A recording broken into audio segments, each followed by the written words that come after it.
A very warm welcome to the AM show right here on Joy News, your home of independent, fearless, and credible journalism. Now, this is the show where we bring you news that matters and conversations that resonate. For today, you know how we do it like always. I'll be serving you the news. And right after we get into the news review, Dr. Kwame Asah-Asante will be joining us for the news review. He is a political scientist. And then after that, we get into AM Sports. And today, Muftar Nabila Abdullahi has a conversation with Kadman Evans Yamwa. We'll bring you that on that segment. And then after that, we get into our big stories.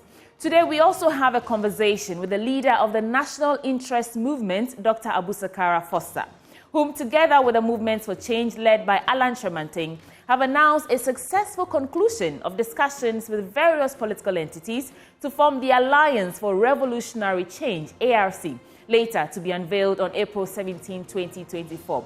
So what's in all these arrangements and these alliances? And this coalition, the strategy, is it what's much needed to break Ghana's political duopoly? We'll find out more later on in the show. Also, it's getting more heated on ground as 9 aspirants slug out at the Ejisu constituency. Who emerges the winner come Saturday? We'll find out how these contestants are faring and what they bring to the table. And then later on, we'll bring you AM Business because, of course, it's midweek and that's what we do on Wednesday. So join us with your comments, your thoughts by phone and all on our social media handles at Joy News on TV. My name, you know my name, I'm Sweetie Abochi, and I do this with Benjamin Akapo. Right now, it's time for the news. Let's get right into that. Welcome to the AM Show.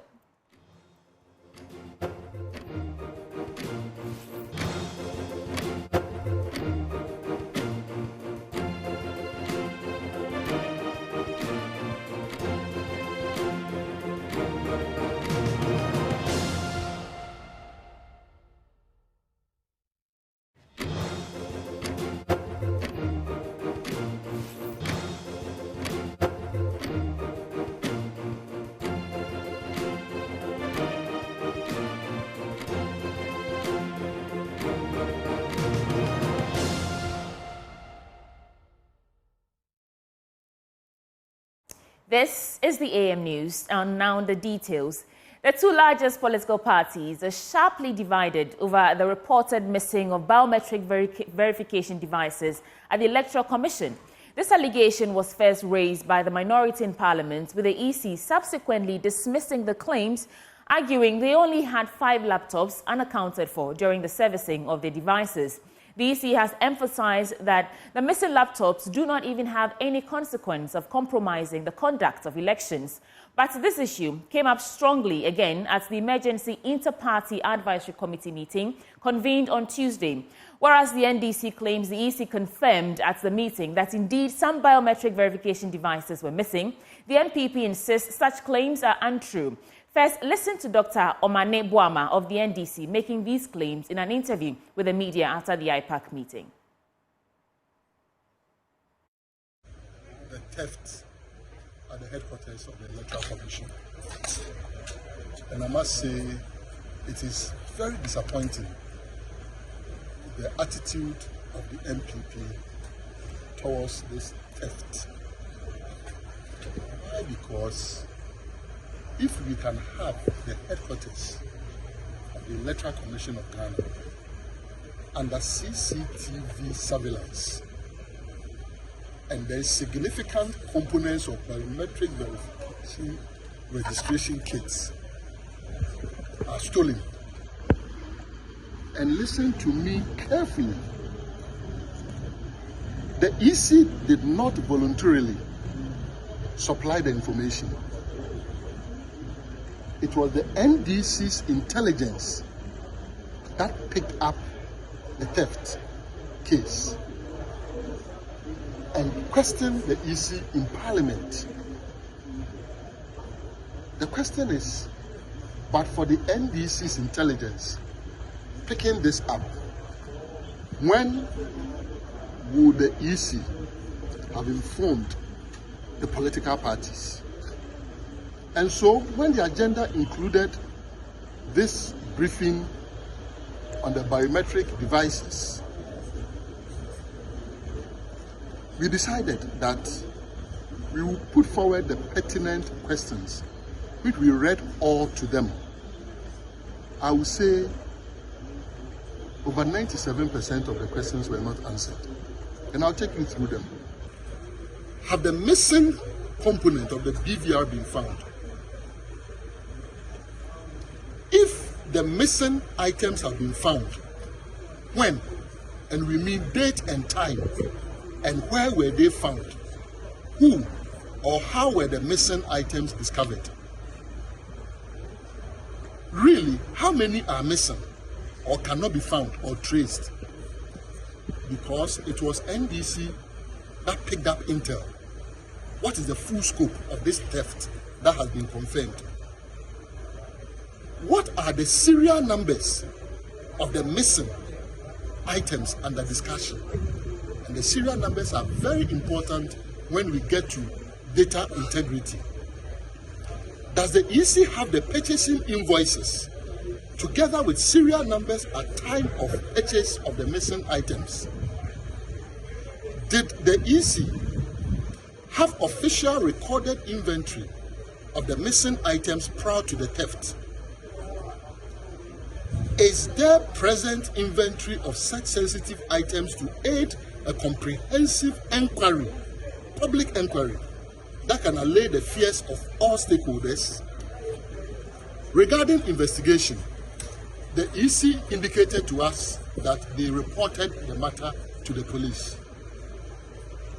Our question is, when did the EC become aware that those kits had been stolen from the EC's headquarters? What date and what time was shown on the CCTV?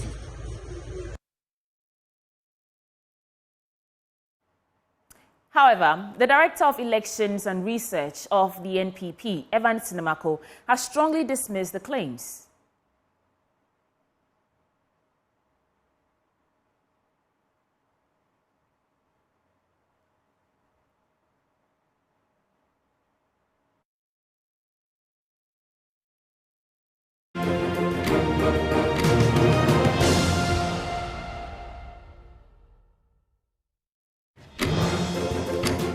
We'll bring you that soundbite later. But moving on, a member of the Parliamentary Select Committee on Education and MP for Kintampo North, Joseph Kumar, has called for immediate fixing of the Fu DA School and the Jinlo DA School.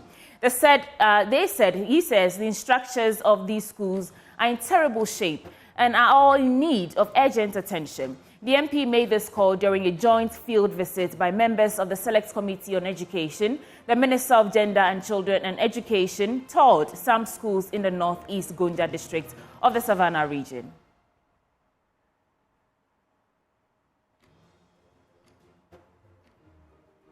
I can't hear you.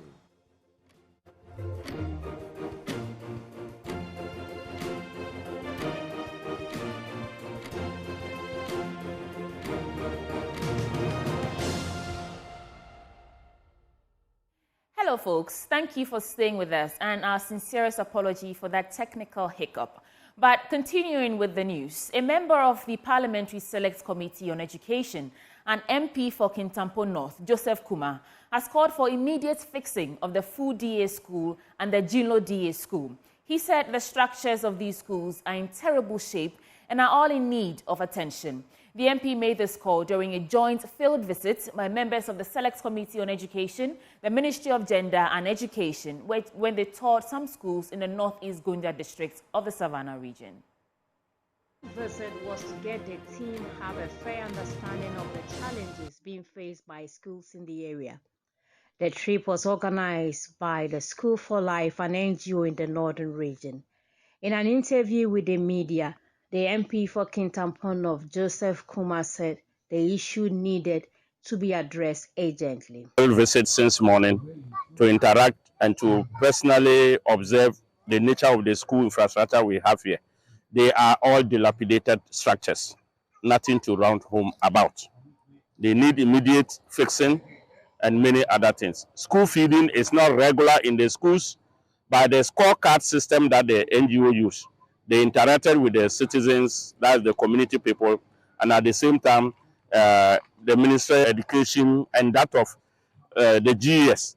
The Member of Parliament for Lambuse, Dr. Bright Yelvier Baki, said there was the need to find a lasting solution to the problems. And I think that these are more of policy issues.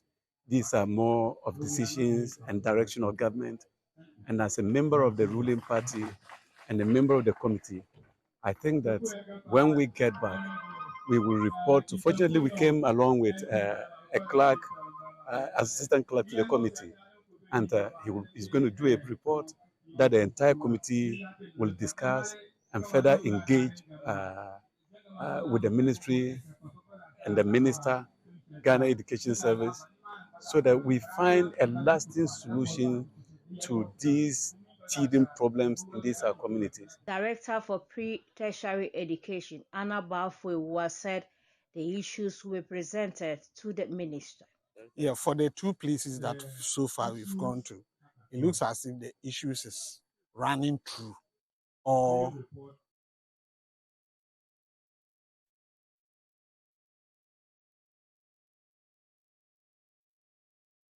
the places. One is about the inadequate teaching learning resources, inadequate classrooms, then we don't have inadequate furniture, and a whole lot of them.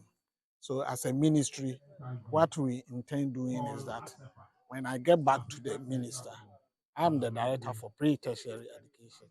Every message will be conveyed to the minister, and I have also promised them that personally I will follow it up for them. A representative for the School for Life said they were excited about the attention being drawn to the challenges. As within the space of CSOs, this is already an outcome that we have been able to trigger a discussion that brings almost every important aspect of this country into this community. We have been able to bring together everybody, including the president, because we have the representative of the president here, and we cannot be ungrateful. So we show much gratitude for your time and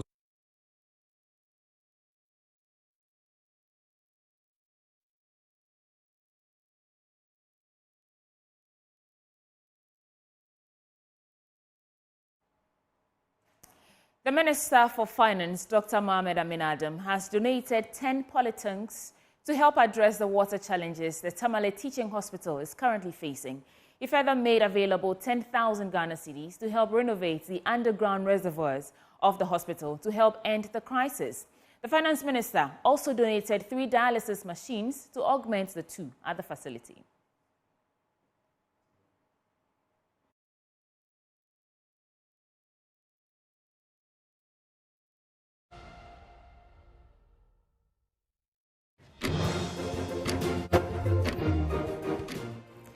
Really appreciate you staying with us, but again, we have to apologize for that technical hiccup. We have to bring the news to an end and get right into the news review.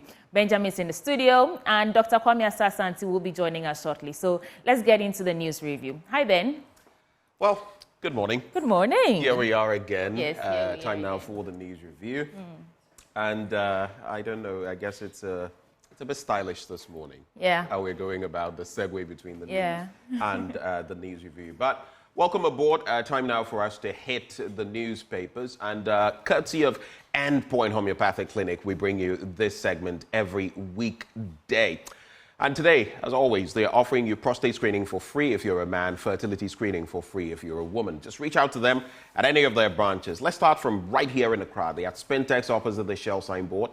Kumasi, Kronomabwe behind the Angel Educational Complex. There's Takrady Anaji State, Tema Community 22, Techiman Hanswa, and Esiaman Zama. Their call lines 0244 867 068 or 0274 234 321. Endpoint Homeopathic Clinic, the end to chronic disease. Shortly, we'll be joined by Dr. Kwame Asasanti. Today being a Wednesday, of course, he's a political scientist and also director of the Center for European Studies at the University of Ghana.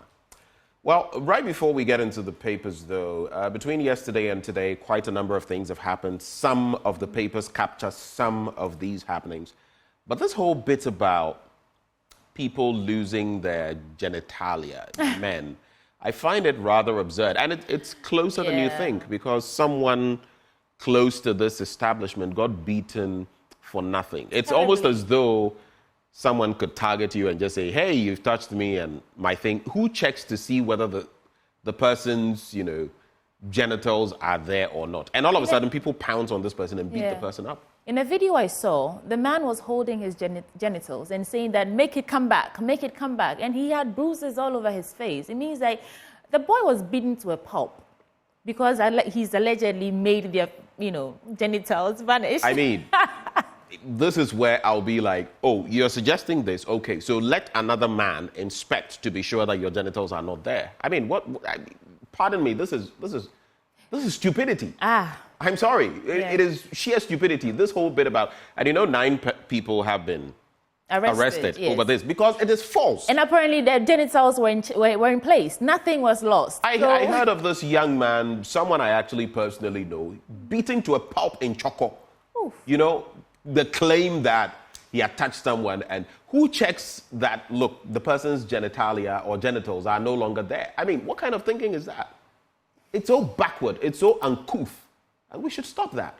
People are getting beaten. This trend, it's not the first time. It's been happening. Once in every few years, you have this thing come up and then people go like, oh, me baby, yeah, you are, or something. But where's the proof? So someone could just, You say once every year? Once every few years. Okay, that's what I said.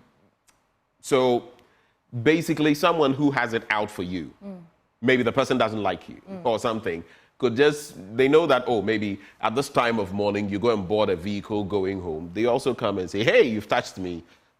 And and then people start beating you. I mean, and this whole bit, let me just say, per the law, this whole bit about mob justice, whether even the person is an armed robber or whatever, you have no right to do that.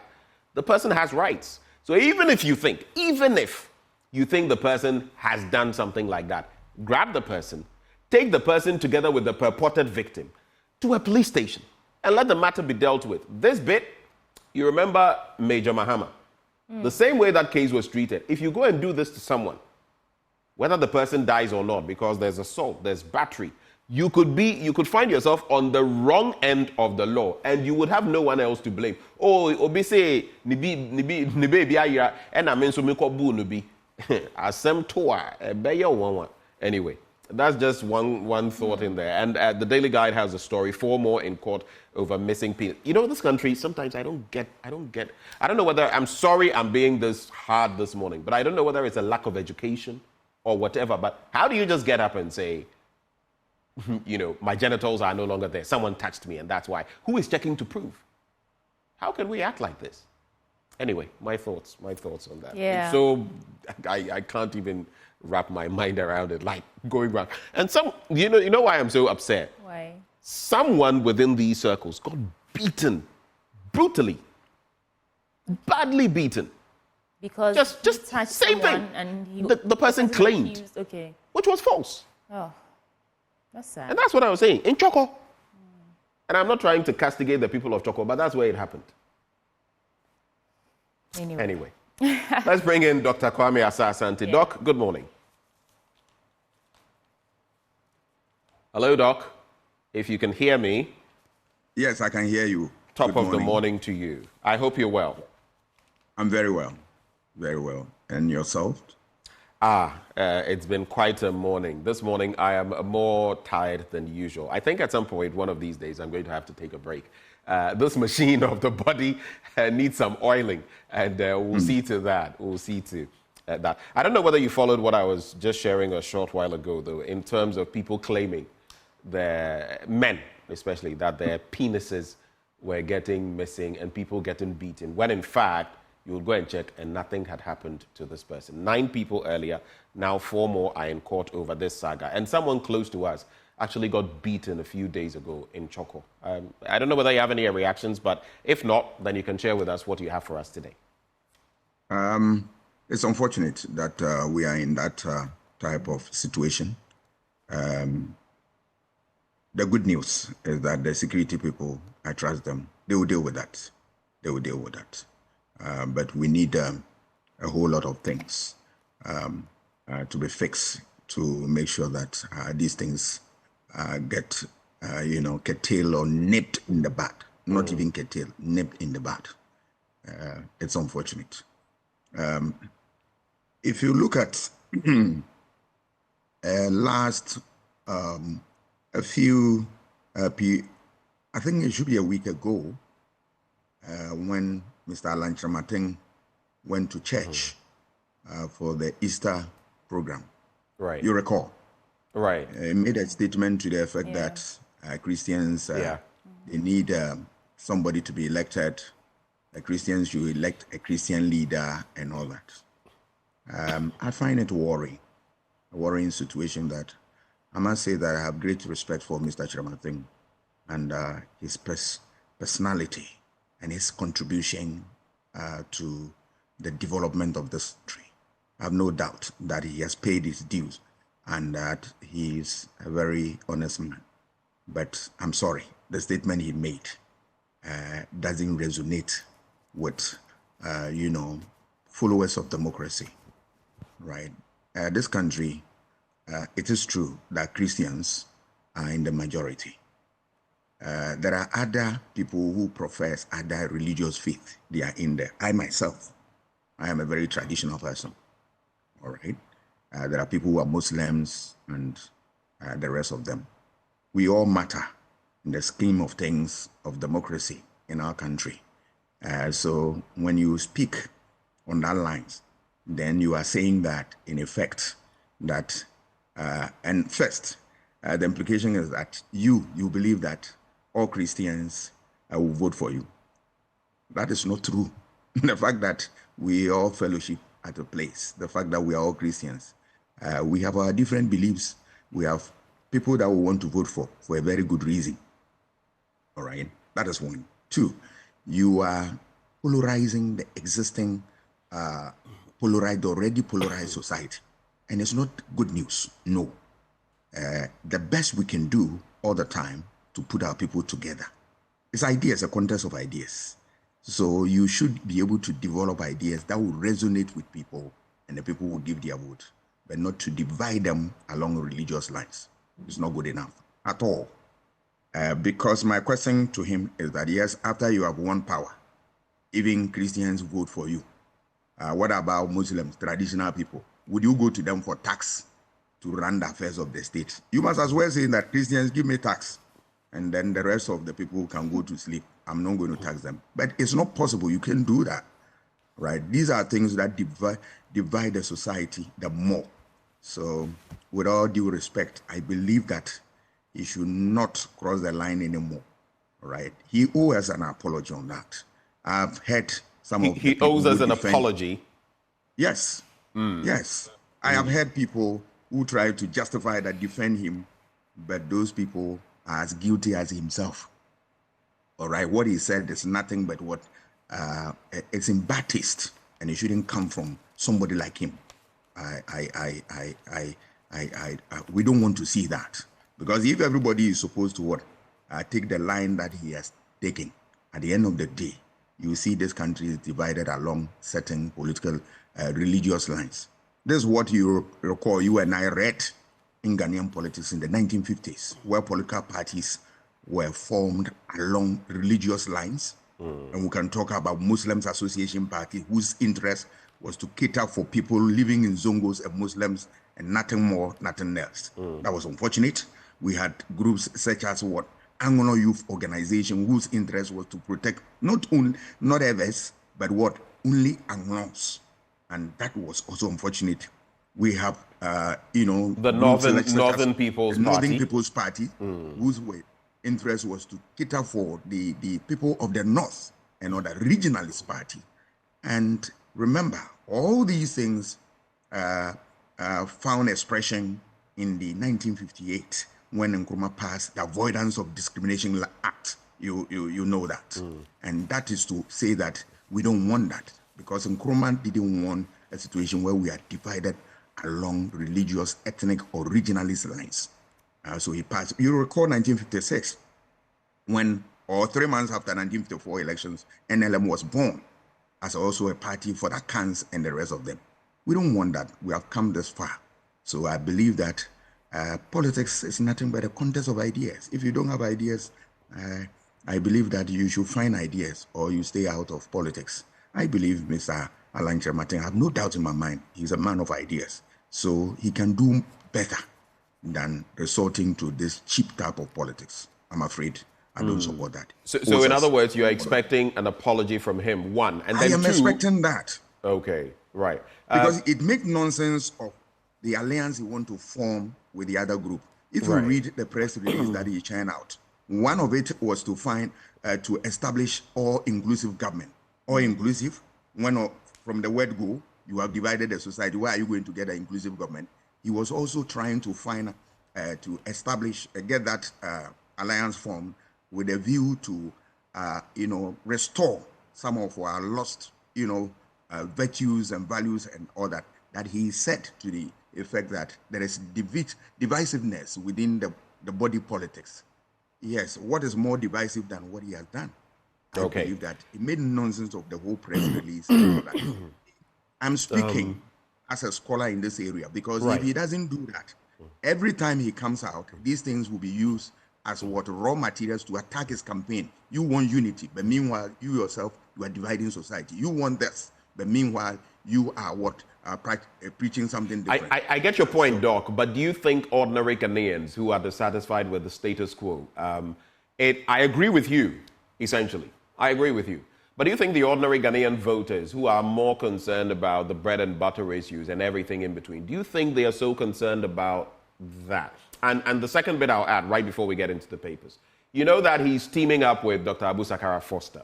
Yes. They are calling this the Alliance for Revolutionary Change. And per the polls conducted by Global Info Analytics in recent times, they have about, 7%. 7%.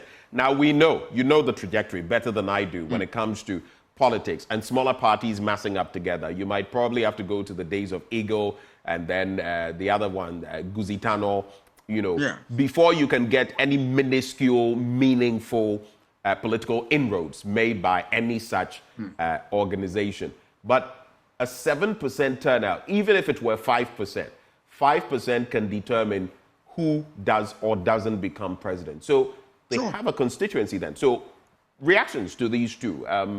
Do you think the ordinary Ghanaian voter cares about what you're saying? We do, because of the signal, the wrong signal it sends. But do you think the ordinary voter cares? And what do you think this Alliance for Revolutionary Change could do in election 2020? The ordinary voter doesn't care a hoot about some of these things. Of course, if you get people who care, there are only a few people. But I'm saying that you and I know the implications that it has for this country.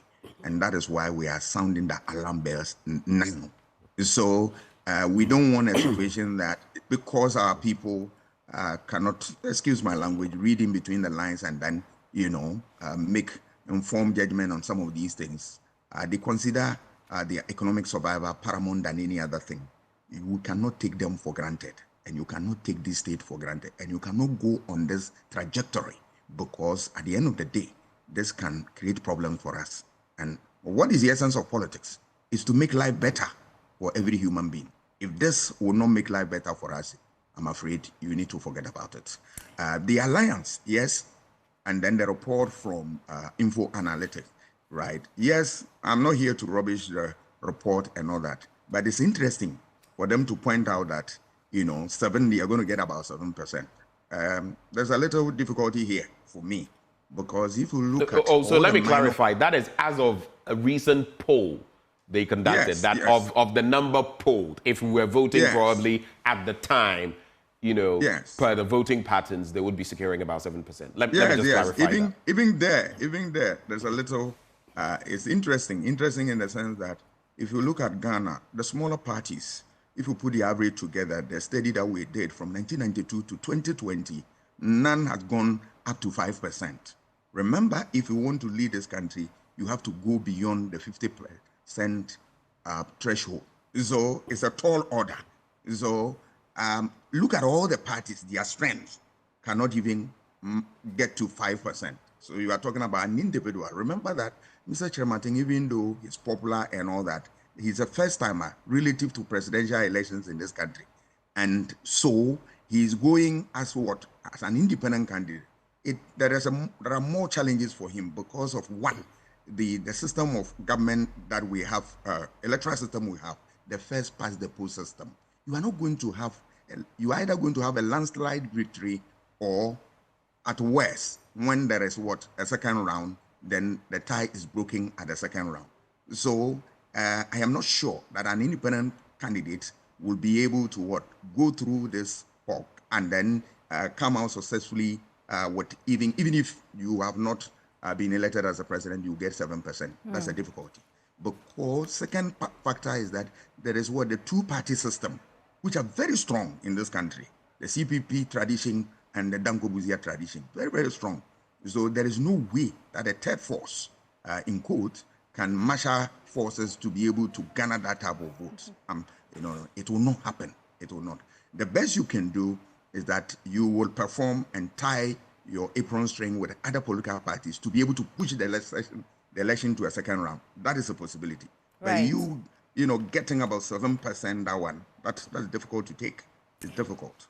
But Dr. Kwame Asante, I must agree with you that we need an apology. I remember Courage Nobi, who speaks for Movements for Change, was here. We had this conversation, and he tried to play semantics, that he's just asking that we vote for someone who has Christian values. Even the chairman for the National Peace Council condemned it. Dr. Edu Jimfi condemned that, part of his speech, calling for Christians to vote for a Christian leader. But let's get into the newspapers, starting with the Ghanaian Times. On the front page of the Ghanaian Times, we have addressing housing deficit, new district housing program to take off by end of year, according to Opon Nkrumah. And Shraj wants Criminal Offences Amendment Bill 2022 assented to ban witchcraft accusation. Ejisu constituency by-election by April 30th, according to the EC. And PAYAC pushes for revision of 41-year-old law establishing the GNPC. Let's get into the paper now. On page 9, let me first do the story about the new district housing program to take off by end of year, according to the Minister-designate, Kojo Opon Nkrumah. A new district housing program to help address the country's 1.8 million housing deficit is scheduled to take off this year. This follows conclusion of discussions between the Ministries of Works and Housing and Finance to expand the operations of the National Homeownership Fund for the commencement of the program. The initiative will develop housing for public servants in the peri-urban areas and districts using local construction materials and blended financial costs. Now, according to the Minister-designate, Kojo Opon Nkrumah, the program, which was one of government interventions to address Ghana's housing deficit, would also include mortgages to support buyers. Before I even take your thoughts on this, Benjamin and Dr. Kwame Asante, you know that I think the biggest problem we face when it comes to housing is rent. Landlords asking for 2 years rent advance and all that.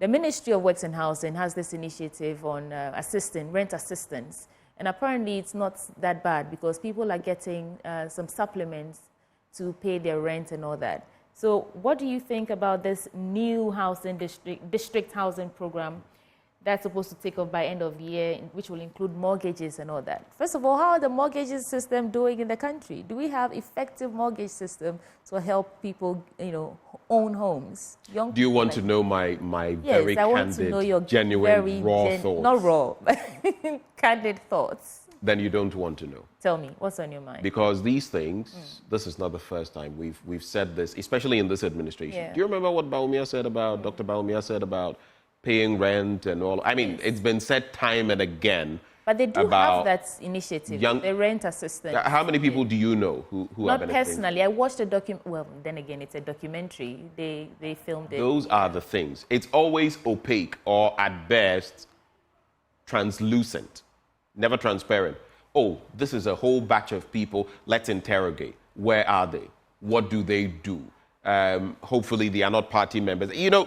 Not necessarily that party members are not Ghanaian, but the stratification of it. I've heard of these things time without number. I know, and I interact with a lot of young people who are struggling to pay rent. Yeah. So I feel if we're solving the problem actually is dealing with rent control. Yes. And enforcing what must be enforced. Yes. 6 months maximum. People should even be able. I've heard others, talk about in government talk about the fact. Look, people should be able to pay month on month. where the possibilities are there. You get it, especially where we find our economy. So these fanciful, and I beg, and this morning I'm not in a very charitable propagandist mood. Yeah. You will see that they affect a minuscule of the society. If you want to do something like this, do you know? And I think this is where politicians really don't act in their favor.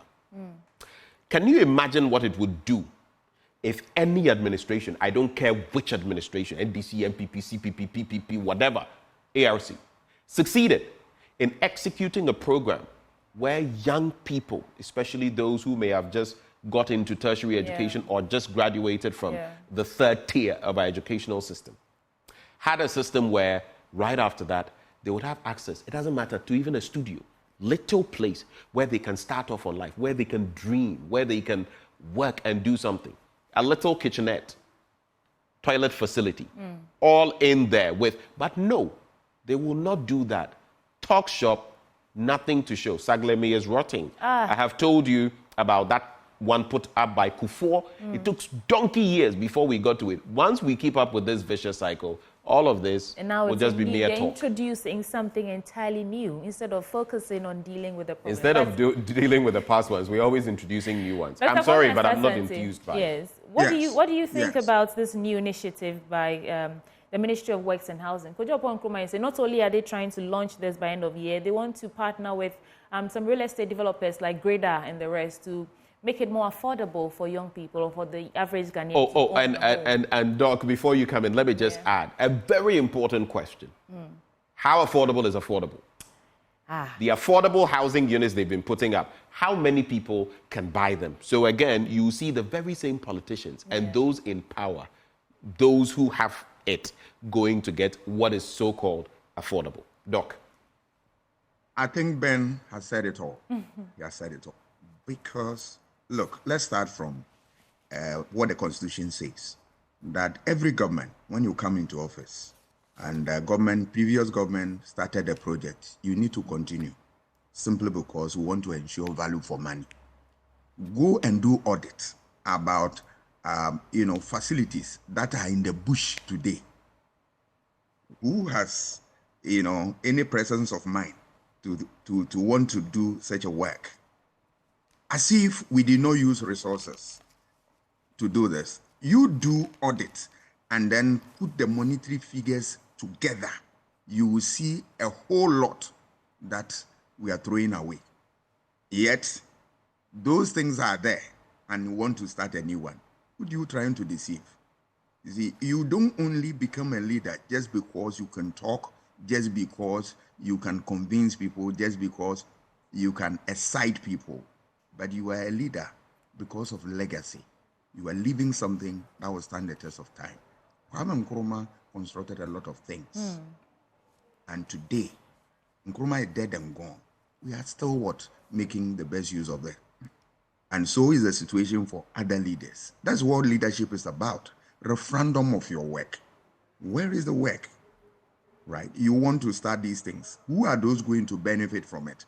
At the end of the day, as Ben rightly said, it's going to be so expensive that it will be out of reach of the ordinary man. The very person you want to help will not have opportunity to have resources to be able to buy this. It defeats the whole program. All right? And what is more is that, look, the next time you see such facilities springing up, it only comes during election time, where it serves as a propaganda tool, so that people will know that, there is something being cooked for them and all that. Ghanaians are well awake. We can read in between the lines. Even if our people will not be able to do, people like you and I will go to town and make sure that our people get information about this, and then they can make informed decision about those who want to deceive them.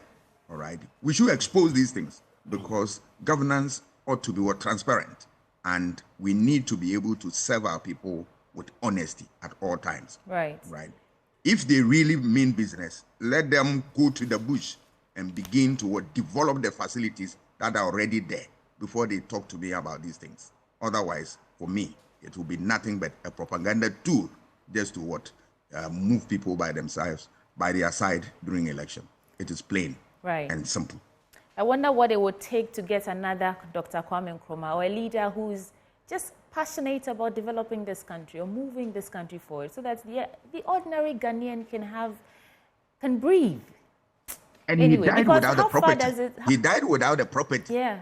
Went to me in Nkrumah's home in Ghana here. I'm ready to go and visit there. Oh. I'll spend all my resources and travel there. And our leaders have home mansions all over the place in other countries, and you know, and this is what they want to do for us. And you know, the interesting bit, if you read, I have, you know, archives, okay, Daily Graphic, Ghanaian Times, newspapers, after he was ousted, and the sort of stories that were woven, lies, basically, by some traditions, that he had wealth, he had stolen this, he had... In other countries, none of that not could in be, Ghana. none of that could heard. ever be proven. Like Doc is saying, the man died without even owning a home for himself, you know? Yet stories were woven up. I mean, Doc, you have followed these. So it tells you about how dishonest various committees to find out what has happened. I mean, that is not to say that Nkrumah was 100% clean in terms of criticisms and all that. He has all his weaknesses and all that. But at least he lived way beyond his contemporaries, and he really had this country at heart. That is a fact. But it also tells us how it doesn't go far when we come and sit here and criticize these governments. At the end of the day, the next government comes to power and they will still do what they want, impoverishing the country. It's simply because we are not doing what we are supposed to do. We, the people, all that we have is that we listen to them, they deceive us, vote them out. That is your weapon. What else do you have? Right. But if at the election, you pander to what? Pacifications and gratifications and the rest of them. You will lose out when they bring what, Maggie Cube to influence you, just to quote Kennedy, Japan, and the rest of them. God help us all. They bring mattress to you, and then they shortchange you. And sometimes just 200 CDs. But we have to get into I'll just do some quick headlines on in the Ghanaian Times newspaper and then move on. We have just about 10 minutes to go. Shraj wants Criminal Offences Amendment Bill 2022 assented to ban witchcraft accusation. Ejisu constituency by-election by April 30th. And Payak pushes for revision of 41-year-old law establishing GNPC. Those are just some headlines. And Kartik introduces 3 new programs to enhance leadership skills in security organizations. I'll do just the headlines for the Custodian newspaper, and then Benjamin, you can do yours as well. On the front page, Mahama is a threat to free senior high school. There's a story about Ejisu by-election from Jean Mensah is here, scheduled for April 30th. Ghana moves to host 2026 Commonwealth Games. And 2 agencies saved 836 million Ghana cedis by digitalization. That is according to Dr. Mahmoud Baumia.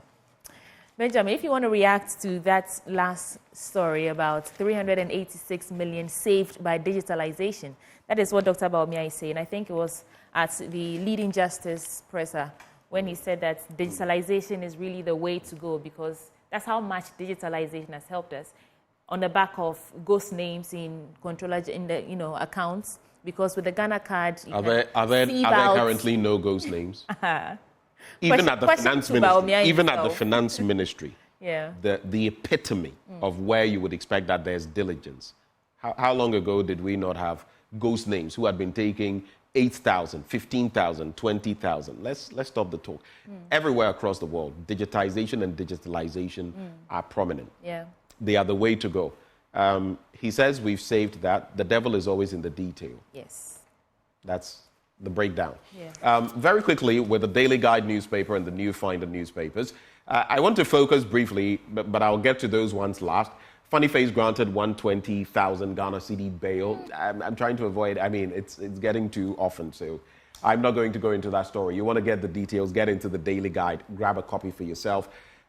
EC sets Ejisu by-election April 30 as NPP holds primary April 13. And let me just say here that they say our leaders reflect us, and I'm not mentioning anybody's name.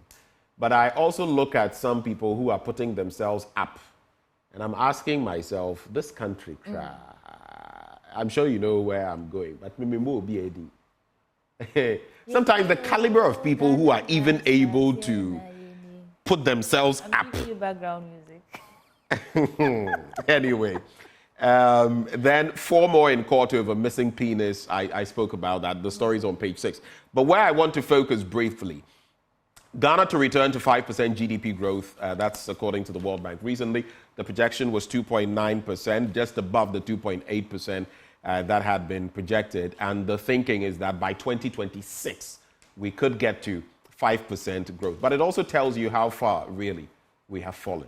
You know, the fall has been steep. And now we're trying to... I think this should send signals, not just to Ghana, but every other country that, look, get your act right. Now, even our cocoa, we're bleeding badly. Cocoa farmers are saying, because between the last time and now, cocoa prices have gone up over 200%, costing more than copper, okay?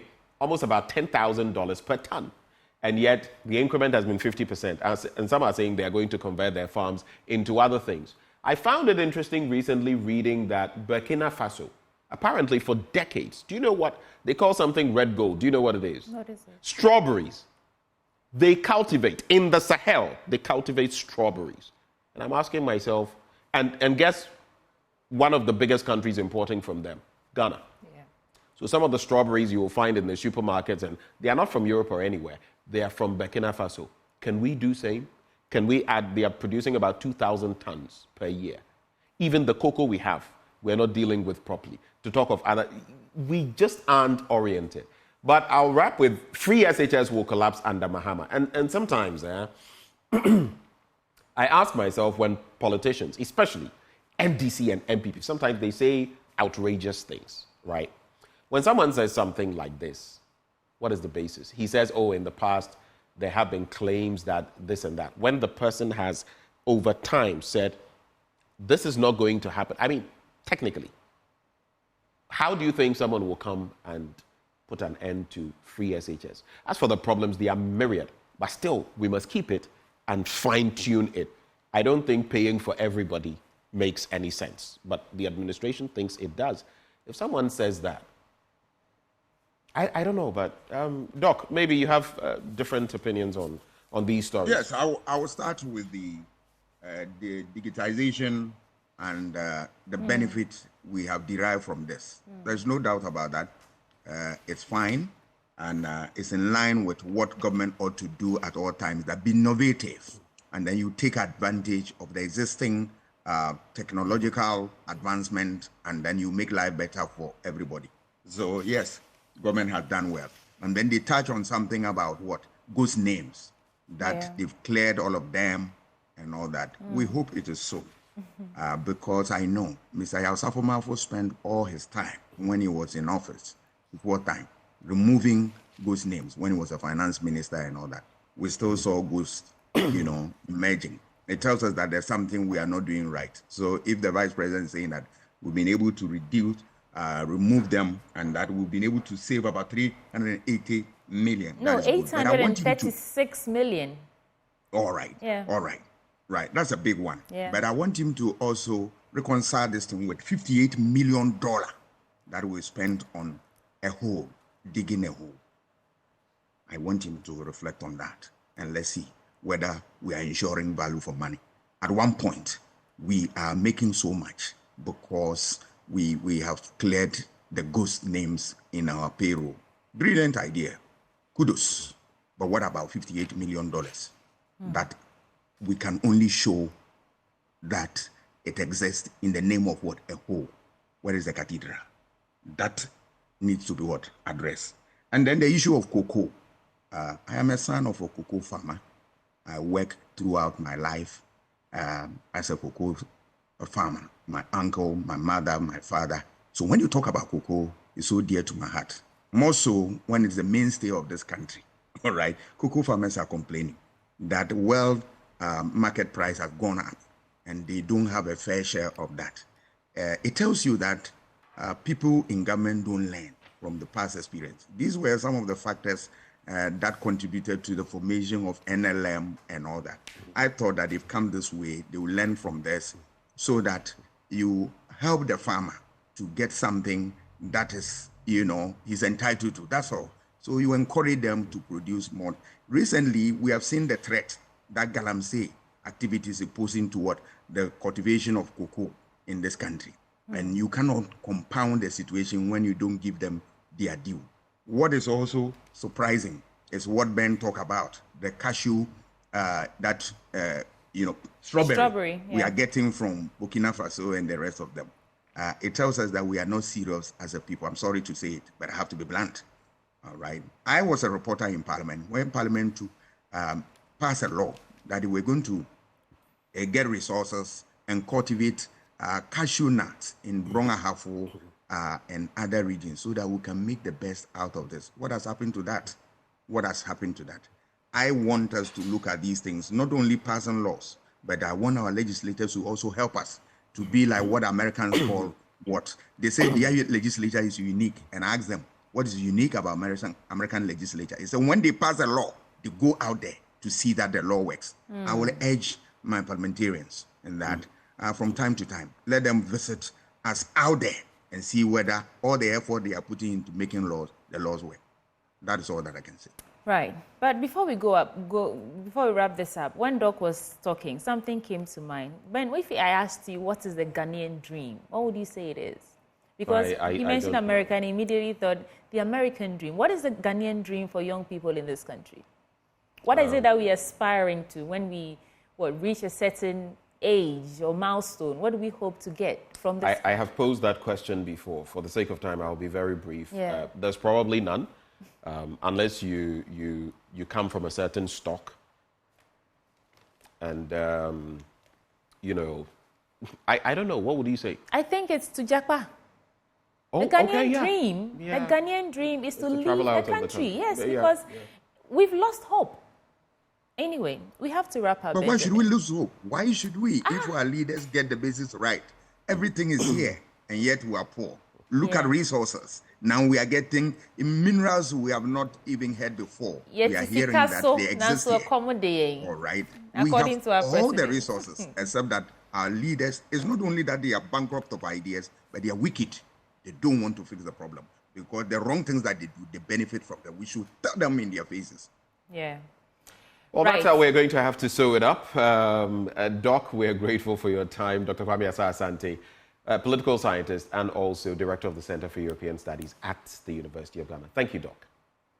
Thank you. All right. Sweetie. Yeah. As for that dream, it will take a long time to come. Because what are you going to aspire to? You are likely going to face doom. So, look, I've said it. Energy experts have said it. Whoever takes power from 2025, we are likely to face another bout. It's not going away anytime. Doom. So, you get it. So, what are you, as a young person, this rent thing, you are likely not going to benefit. You are likely going to meet power outages. You want to jackpot that one cry. They say that now the passports prices and I mean you are in a quandary from all angles. You're hitting what are you from all angles, like fuel prices, cost of living. What are you going to aspire to? Benjamin, roads.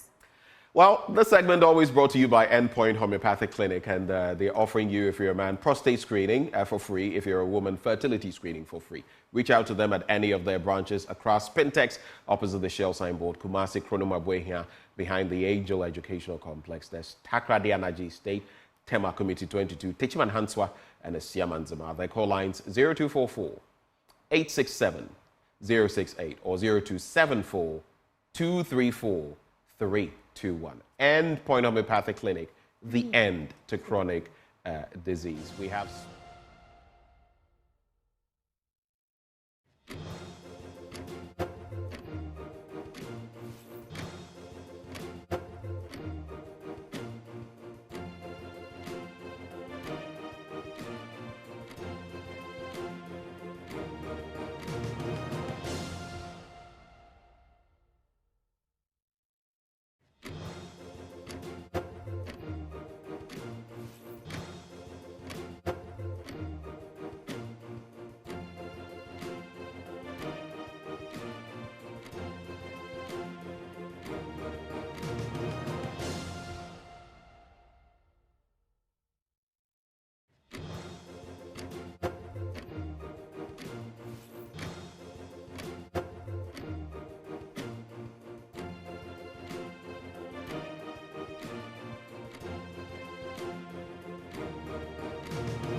It's my pleasure to welcome you back into the studios of Joy News. And we continue with the conversations from here right after sports. That gallantry, sporting gallantry displayed by that athlete in the All-African Games. But we come back and talk about the crucial issues, hard issues.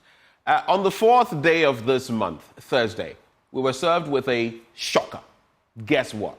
The Movement for Change, led by Alan Kwadwo Kyerematen, was partnering with the National Interest Movement, two movements, and of course that other movement led by Dr. Abusakara Foster, whom together with the Movement for Change led by Alan Kyerematen, like I have said, announced the successful conclusion of discussions with various political entities to come together and forge some sort of alliance. Now, this will be unveiled on April the 17th. We have none other than Dr. Abusakara Foster of the National Interest Movement in the studio to expatiate on all of these matters. You've taken the country by storm.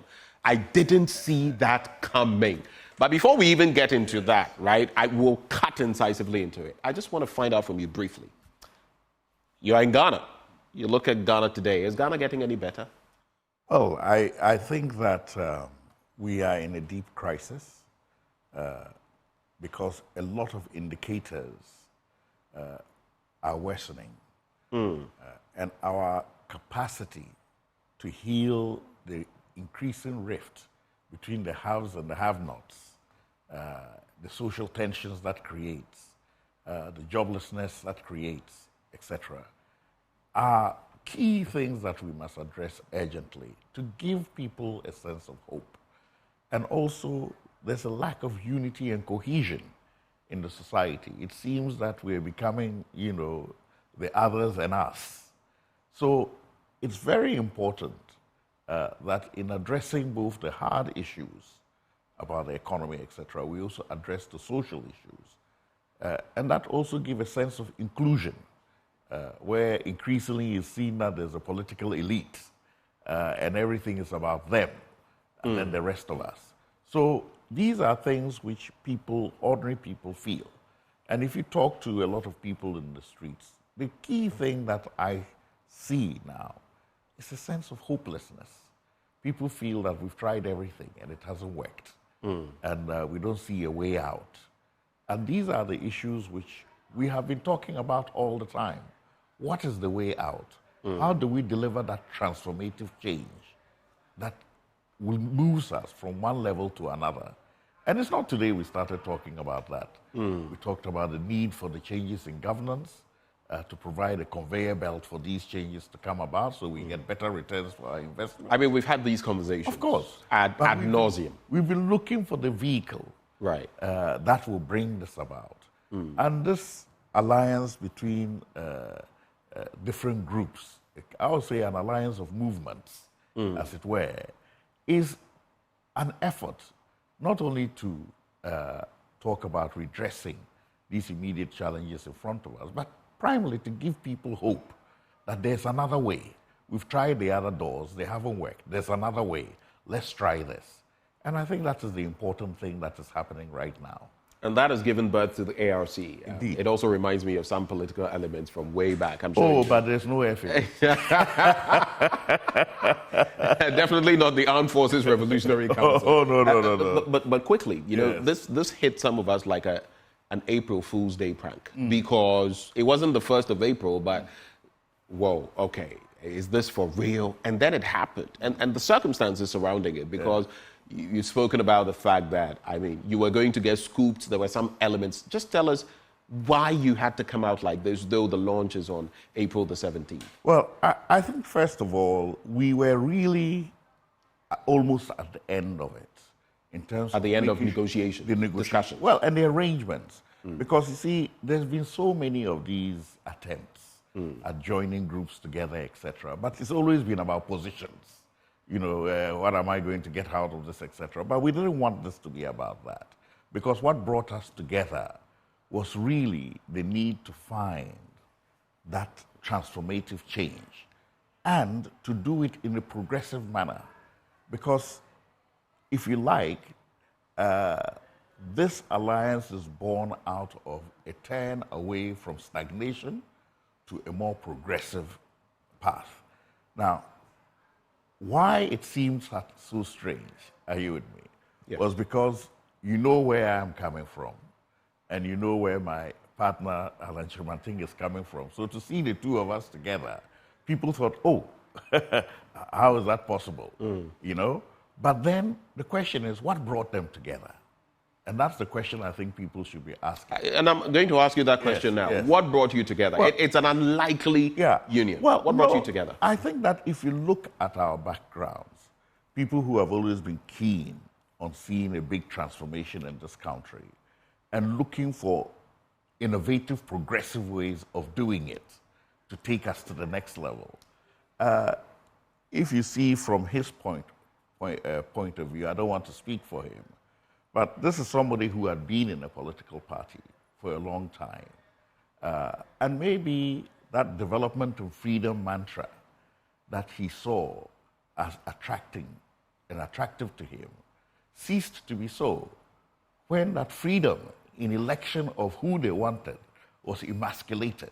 And I'm sure he must have been trying to resolve this internally for a long time, but this was the last straw. Right. So if we cannot even live according to our freedom within our party, then why do we need to continue with it? So let me seek for that outside, you know, and be able to do the things that I think we can do with that kind of intention and vision. And we also had been in other activities, but we found that, you know, there's the same old thing. And when you say we, the national interest Of movement. course, yes, because most of us, you know... So I was going to ask, what then was the interest of the national interest movement in this? You know, we have spent almost 5 years, 6 years talking about this, that the reason we moved out of the partisan political fray into the non-partisan political fray was because we felt that the partisan fray itself was a large part of the problem. It had become a beast which was consuming the very thing it wanted to deliver. And that we needed to be able to think, you know, in a more open, a more transparent, and freer way to be able to really address the key issues that were impeding. So basically, the consensus of minds was what we found that, led to this marriage. That progressiveness in looking for something different, that desire to think outside the box, led us to a union of minds. And then we said, okay, then why don't we create some kind of electoral alliance that will address this? But for a change, it's not about you and me alone.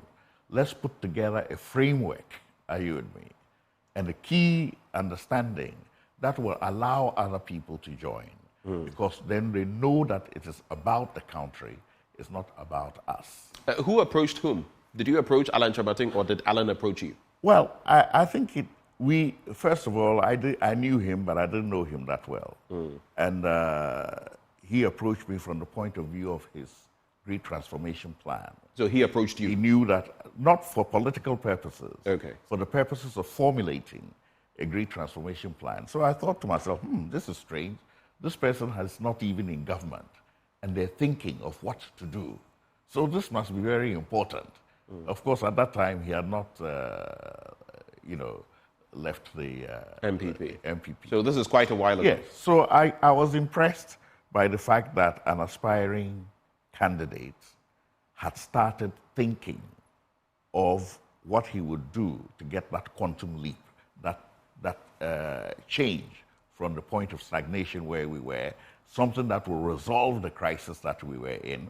So from a professional point of view, I was very interested in that because that is my area of expertise. So that's interesting. I mean, you've been having conversations with him even when he was a member of the MPP, and he had thoughts in there. Not about a political thing, about a great transformation plan. Yes, I get that. Which he would use. I get that. And this was I just want to highlight that. This was even before he left the MPP. Of course. But I'm asking, in this, I mean, the incubation of this idea may have started a long time ago. Yes. But this decision, at which point did you arrive at this decision? Well, I think... And who made the first move? Well, no, I think the key thing is that after he had come out and we had launched the Great Transformation Plan as the economic summit, which all of you saw, it was there basically that, we felt, look, there's traffic in this.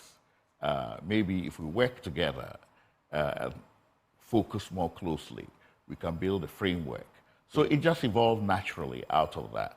And we invited several other CSOs. It was not just, name and movement for change. Other CSOs were there.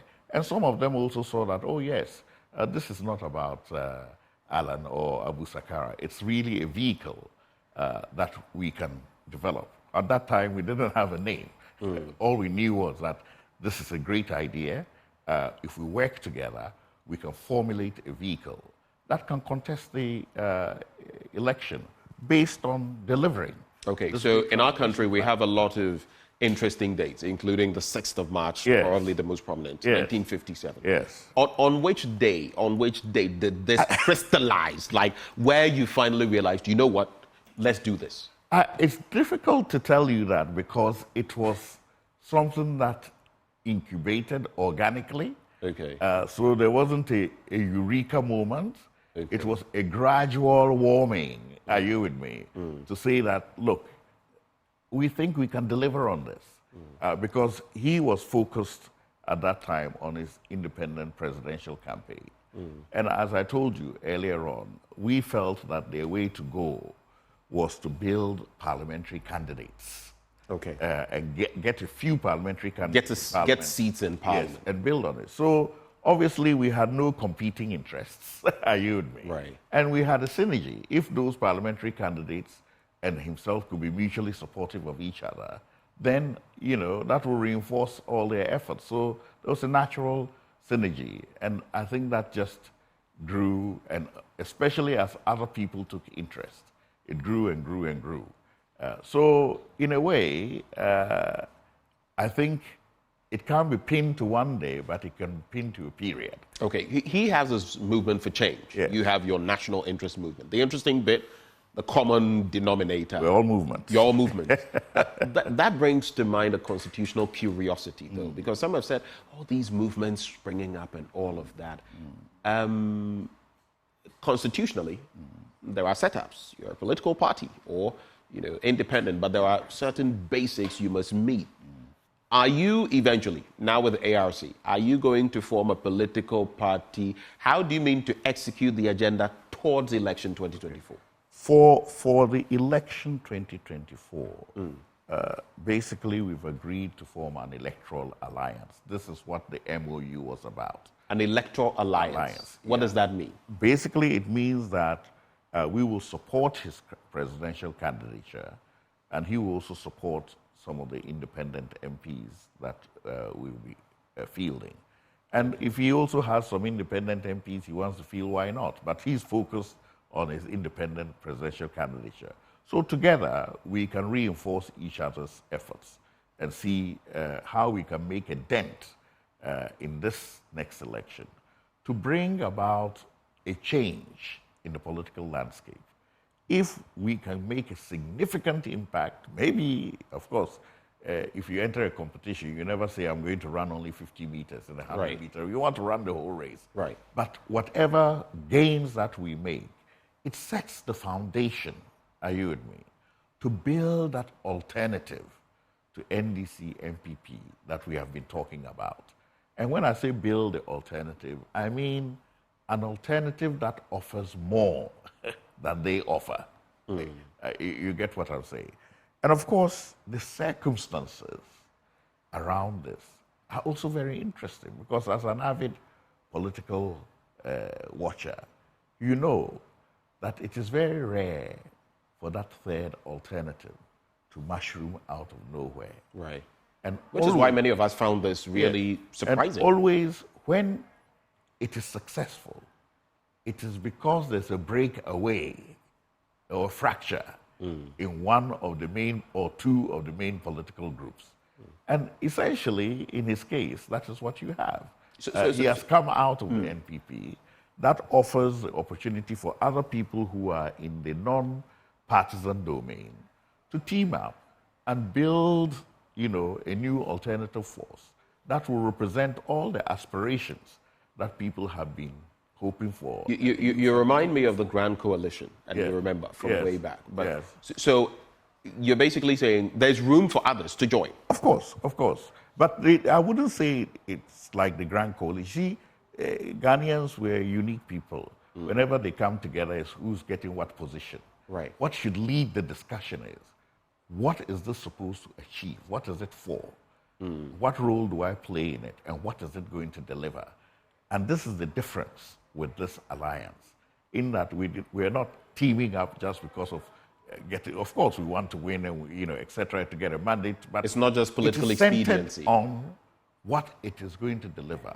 We must ensure that we're about reforms in governance that will make sure the investments we make, are you with me, in development give us higher returns than they have done so far, enough of a magnitude that we can jump to the next level.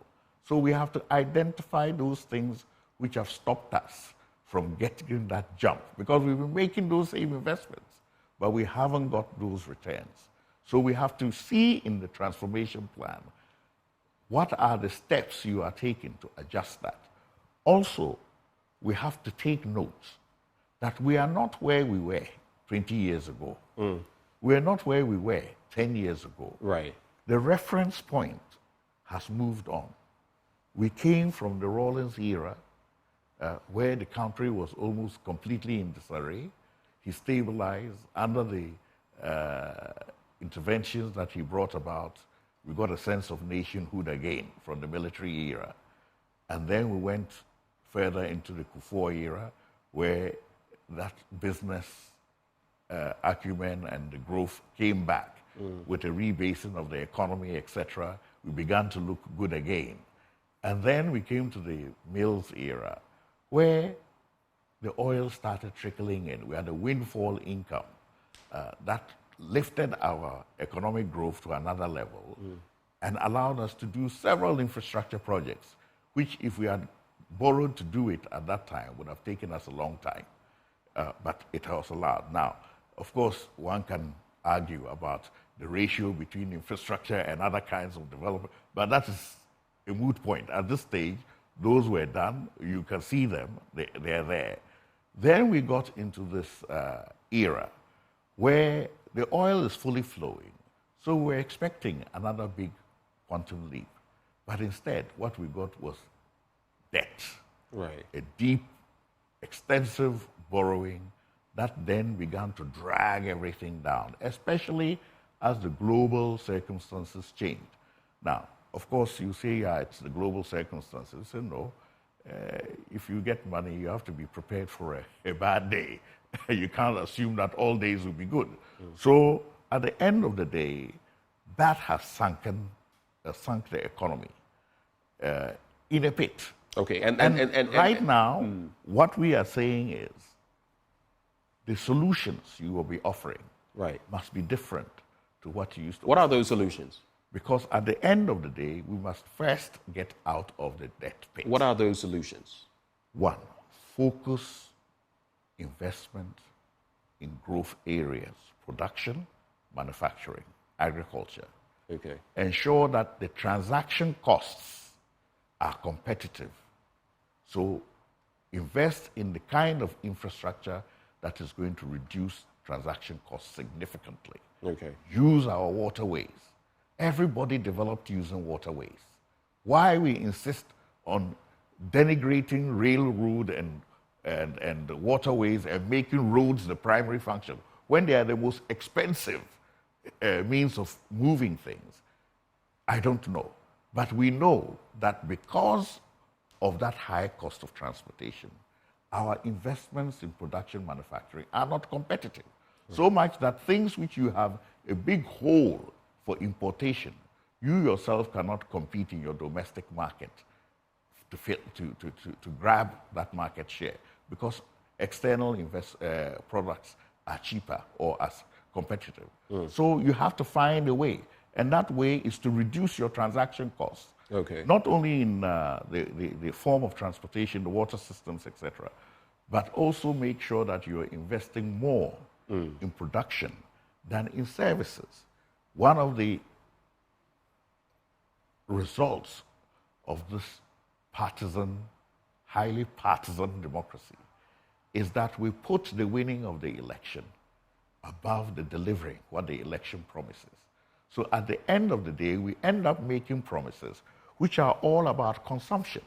Now, you cannot be in your house spending all your money on consumption and not spending money on generating money and expect that the books will balance. And speaking of generating money, what is going to be your approach to taxation? You know, the tax handles we have, the about 22% that you're paying on most services and products. What will you do differently? Well, I think we are yet to come out and fully, lay out. I get that, but you know of the e-levy. What will be your approach? You know my position on this from even the NIM perspective. We had a situation where this government complained of nuisance taxes. I'm sure you remember nuisance taxes. Now what we have are hideous taxes, because at the end of the day, you look at the list and you look at the quantum, you look at the margin that the businesses are left with. Are you with me? And add to that the high transaction cost of energy. And it is driving businesses down. It is reducing the capacity to hire people because everybody is downsizing in order just to stay alive. So definitely, if you want to get growth in the growth era, you have to find a way of reducing some of those taxes, but at the same time increasing the production that comes. And that's what we were told at a point, moving from taxation to production. Yeah, but that never happened. So basically what you're saying is we've moved from nuisance taxes to hideous taxes. Yes. The point is the fundamentals. If you're not fundamentally growing... You're talking about fundamentals again. The Vice President spoke of that. But we are talking here about the fundamentals and the architecture of the economy. If you are not investing more in your production areas and your infrastructure to grow those, but you are spending money on services.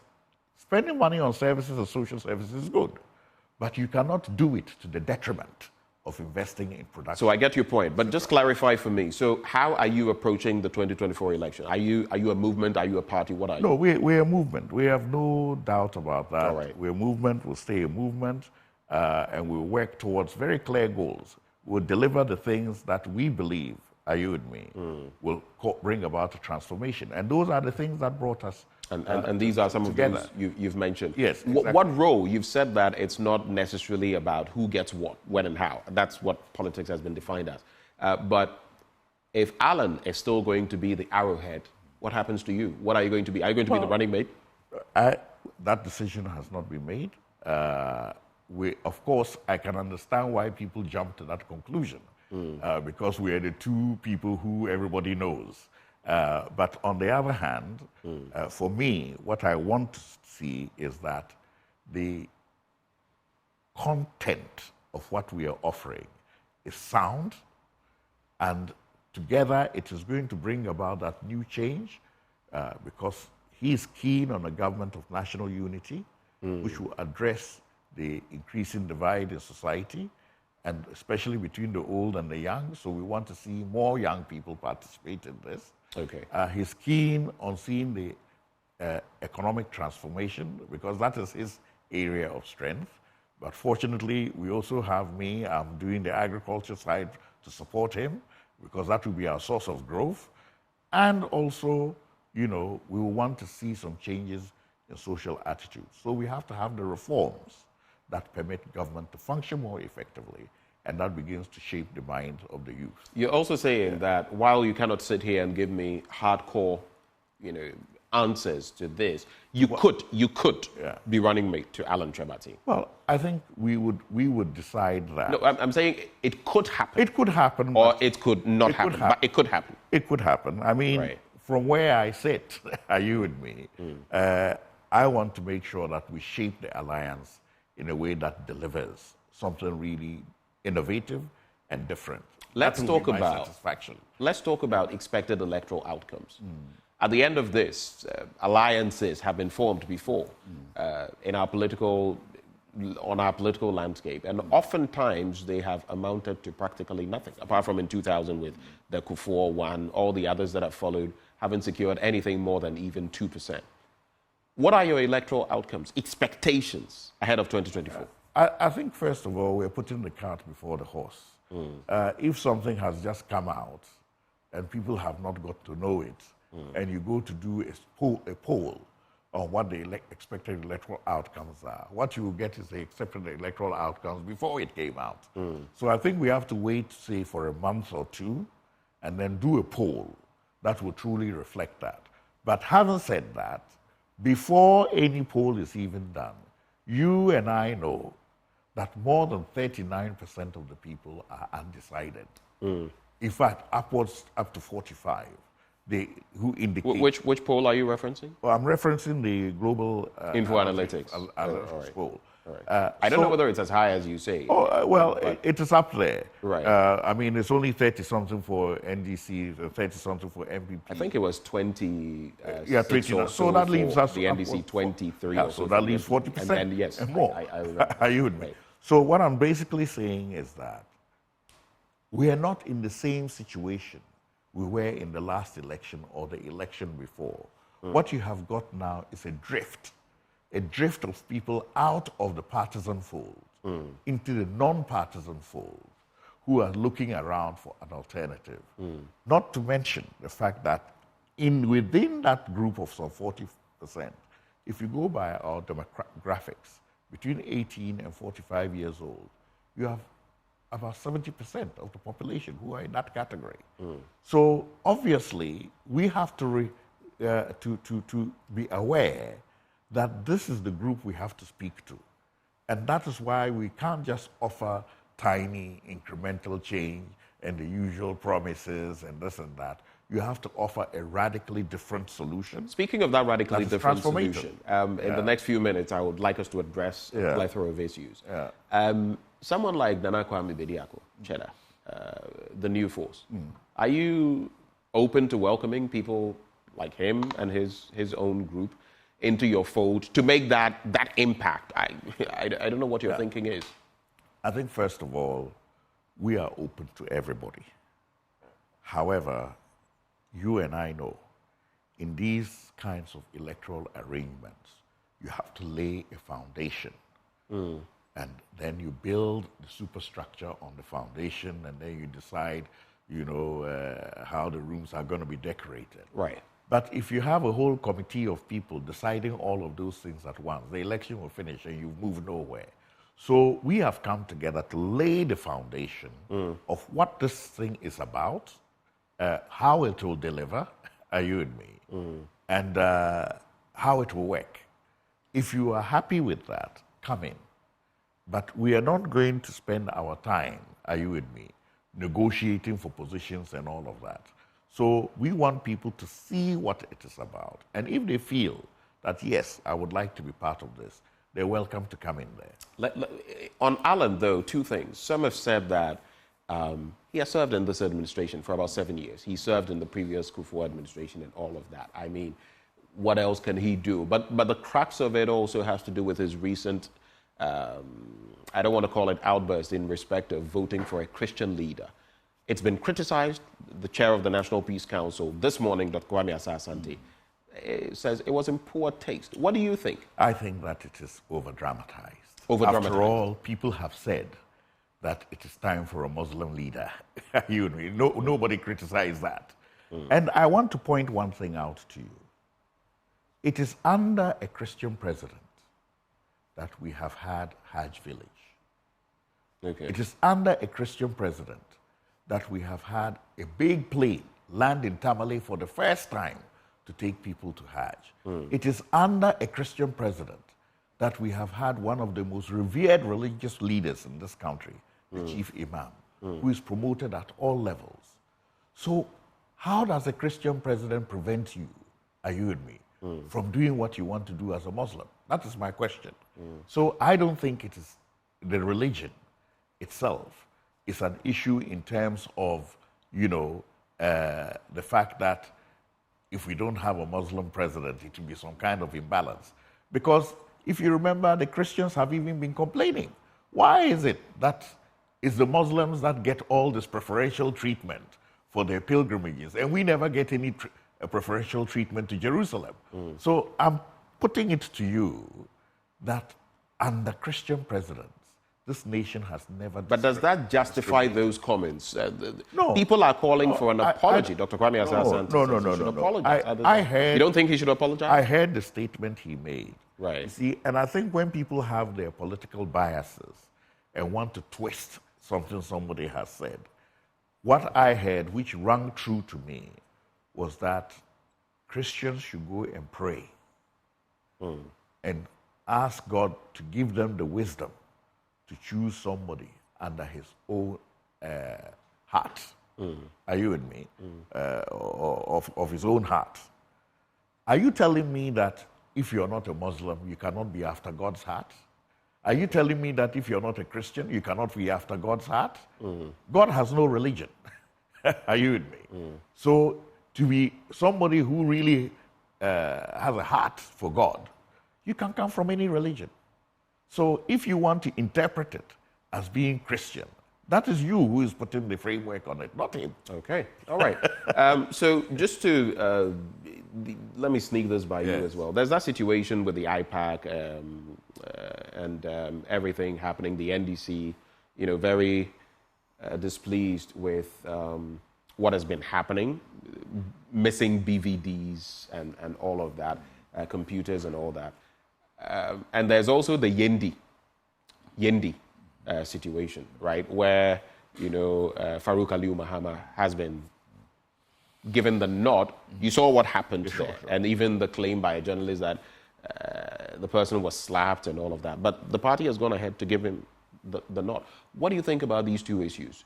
And the NPP, interestingly, whenever there's a party in power, they seem to support everything the Electoral Commission does. I listen to the NPP and they're like, oh, there's nothing wrong with it. But what could this mean? BVDs getting missing and all of that. And then the Yendi situation.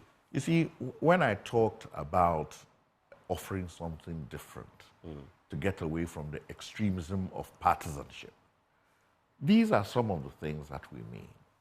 If you have a national institution which is working in the interest of the nation, it should be consistent, fair, and equitable to everybody.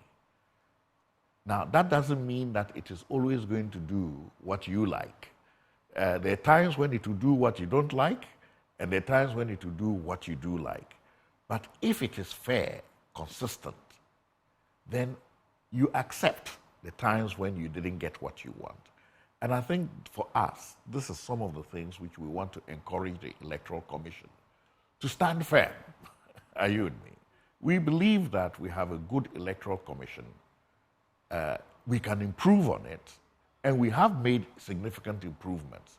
But we must not allow it, are you with me, to begin to drift in the same direction that all other institutions in Ghana have drifted, along the partisan divide. But let's focus on these BVDs. Because of time, I just want us to focus on them. Yeah. There are the claim has been made. There are CCTV cameras and all of that. Yeah. How could this happen? I mean, just quick thoughts on that. And how do you feel about I think the first point is this. If those BVDs have been missing, where are they? For how long have they been missing? And what was being done? Now, you are saying BVDs. They say there were no BVDs, there were laptops. Yes. In fact, I was about to get to that. Yes. So they say 5 laptops also are the same BVDs. But whatever the case, in matters of election, where even all the data, everything in the election can be contained in one laptop, it doesn't really matter. What is important is that what has happened to that information or the use of those equipment during the time that they have been missing. That's point number one. Number two, how could they be missing? After every election, you have to account for them. Right. And we are now way past the election. We're almost at the beginning of another election. If you have an inventory, that inventory should be reconciled at the end of the last election. Right. It's not now that you begin doing the inventory. And if you indeed did the inventory then, and you signed off that everything is under lock and key. Are you with me? The question then is, how did they go out? Did they go out for a by-election? If they went out for a by-election, did they come back? Are you with me? So these are matters that speak to the fact that there is a weakness in the inventory system. And crucially to add, some have suggested that the EC did not volunteer this information, that it was information that was gathered, through other means. How problematic is that? I think that if that turns out to be true. Maybe the EC did not know. The EC itself did not That's know. what I'm talking about, the inventory system. So what we have to do is encourage the EC to ensure that they keep a proper inventory system. Anytime anything that has to do with election, electoral devices, electoral information is taken out somewhere, it must be returned. And we should know who took it out. And so with the posturing of the NDC about it, are they making a mole out of, a mountain out of a molehill? Are they making too much out of this? In this election, every little thing is going to count. Okay. This is not going to be your usual election. Okay. Small things can swing this election. Okay. So I would not say it's their right, are you with me, to ensure that before we get to the starting line, everything is equal and equitable. It is the responsibility of the Electoral Commission to satisfy them that this is the case. So they could come out with a very comprehensive report on it and say, look, yes, these laptops or whatever it is, they went out, they came back after the election. Here is the list. It was signed off after the last election. They were kept in a room under lock and key. And it was not only until such a by-election that these few were taken there. And Mr. X did not bring them back. Are you with me? Because they cannot walk there by themselves. So basically what you're saying is you expect some accountability from the EC? Of course, right. Because that is what gives you the assurance that nothing untoward has happened. Right. We cannot just assume that those things went out by themselves and never came back in. Mr. X took them out, and he brought them back on this day. Then we can ask Mr. X, if you know the inventory system is going to work like that, why did you bring them back late? By the way, what were you doing with them? Right. Before I take your final comments, and maybe you speak to the people of Ghana about the ARC, the Yendi situation as well, Farouk Aliyu Muhammad, are you surprised by the outcome, the decision of the NPP? You see, I don't like talking about political parties per se because it's their own internal process. But what I want to say is that it is part of the degradation of rules and sticking to rules. Degradation of rules and sticking to rules. Inside of institutions. Right. And inside of the country. That has led to a situation where people feel that they can either flagrantly violate the party's own regulations and get away with it. Now, I'm not saying that he did. All I'm saying is that it's very important for people as an entity to show that they conduct themselves by the very rules that they set themselves. Because if you cannot obey your own internal rules and operating systems in your party, is it in the government that you can do that? Interesting question. Yeah. Final words, Dr. Abusakara Foster. What can Ghanaians expect from this alliance, the ARC? I think Ghanaians should be very hopeful that the Alliance for Revolutionary Change is about to come out. It has already shown its initial footsteps on April the 17th, I believe, when the launch is. More will come out. I'm sure the presidential candidate will speak to that issue. But what I can tell you is that it is good news for ordinary Ghanaians because we have waited long to hear this. It is good news and hope for the youth because we can see systematically the ladder that we will climb out of the pit that we are in. It's not just empty promises. If I'm in a pit and somebody is offering me a party and a picnic, I would prefer a ladder and a rope to get out of the pit. So we must see that being offered, and I think that in the Great Transformation Plan, that ladder will be lowered for everybody to climb out. So I believe when you hear the full story from the presidential candidate on that day, you'll be happy. Also for our youth, I have heard him say on a number of occasions that he's a transitional leader. And it may well be that we begin this journey, are you with me? Right. But the Joshuas will come and lead us into the promised land as a nation, where even if there's an electoral victory, the things that we need to do right. to bring this country to where it needs to be, it will not be concluded in one term right. or 2 terms. It will be a transformation plan that is long-term, because the key thing we've said is that we will make sure that the National Development Plan is binding to all political entities. That's a fair point on which to conclude this conversation. Thank you so much, Dr. Abu Sakara. You are welcome. Thank you for joining the conversation Thank you. this It's a morning. pleasure, Thanks as always, for coming. So I hope that you'll be part of the youth who will be supporting and also offering the new leadership in the Alliance for Revolutionary Change. I'll be observing. I will be observing. And that is Dr. Abu Sakara Foster. He is with the National Interest Movement, and now they are coalescing together with the Movement for Change for now. On April the 17th, they'll give us the fine print of what we can expect as far as the Alliance for Revolutionary Change is concerned. And that's been our first belt of the conversation, but stay with us. We'll be heading to Ejisu as well. Those 9 cleared by the NPP. But what can we expect in that by-election on the sad note of the demise of Dr. John Kumah? We'll bring you the latest on that and more on the AM show. Do stay.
Welcome back on the AM show. We get into the politics now, or at least we stay on that trajectory as we consider that by-election to be held or conducted by the Electoral Commission on the 30th day of this month.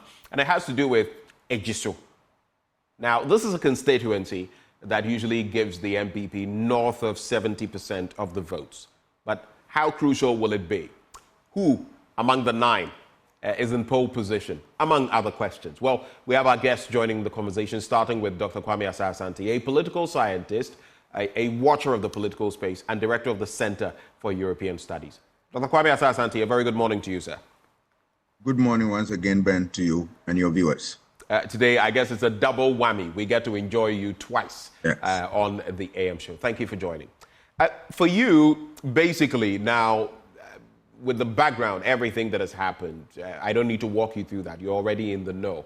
But are you surprised by the numbers that have popped out of nowhere in some instances in respect of the Ejisu by-election? Oh, you know, when you are conducting election in a stronghold of a political party, those who profess that faith, so to speak, will want to, show up. But actually, they know that not all of them will be, taking for that exercise. So it's normal because the party is attractive to them. The party has strong following, and that is the stronghold of the party. So, hey, who knows? If you contest and you win the election, you are already in parliament. Strongholds, that is what speaks for them. That as soon as you get the nod from there, you from that party that has strong following there, you are already in parliament. So I'm not surprised we are seeing that. But you and I know that only one will be chosen. Only one will be chosen, even before we get into the permutations. Are you surprised that all 9 of them were cleared? Yes, the party believe that they've met the threshold and that they are qualified. So they had their considerations and they believe that they've all qualified.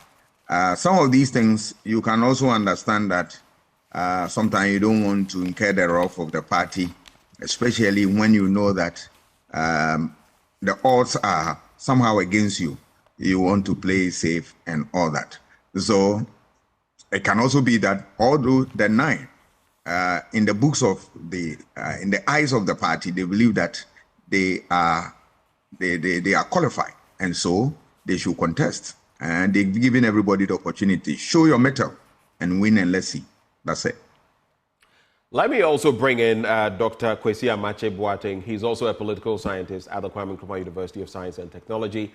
Doc, good morning. Hello, Doc. Good morning. Good morning, Ben. It's really good to have you join the conversation. Doc joins us on phone. For you, of course, no one was hoping that we would have another by-election, especially in the nature we've got it, the passing of Dr. John Kuma. But it has come, and people have gone through the vetting process of the NPP, 9 of them. Any surprises in there that all of them made it through? And maybe we can also talk about the relevance of Ejisu to the NPP. Okay, thanks for the opportunity, and let me say good morning to your listeners. I'm not surprised about the fact that all of them were clear. But actually, having 9 people contesting for one position, irrespective of the cost involved, to me, is quite surprising. Because at the end of the day, it involves investment, huge amount of money. And taking that, we are all rational. You want to ask why you go in for such a venture, knowing very well that it's just one person who is going to go through. And at the end of the day, you don't know exactly what you need to do specifically to win. This same Ejisu, some time back, an incumbent lost to the late John Kuma. He came public to suggest that he paid 5,000 Ghana cedis to each delegate. That was after helping Ejisu to get their inner roads properly constructed, asphalted, digging boreholes in the community. He lost to John Kuma. So Ejisu, I like to believe that these people, these 9 candidates who have gone in, know this history. So then it is hugely surprising. And one thing that comes to me is the fact that Ghanaians are not rushing to invest in business ordinarily. If you want to make money, you go into business. Why are people prepared to spend so much money to go into such an election? It does take me aback. Why do you think? But why can't we leave it to the public? No, I want to know. You are a watcher of the political space. Why do you think? What is in there? Issues of this nature, I like to just leave it there. I like to leave it there.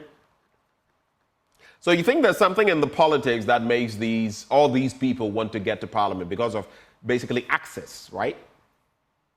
Else they wouldn't be spending, they wouldn't be giving in primaries, giving 1,000 CDs, 5,000 CDs, and to hundreds of delegates.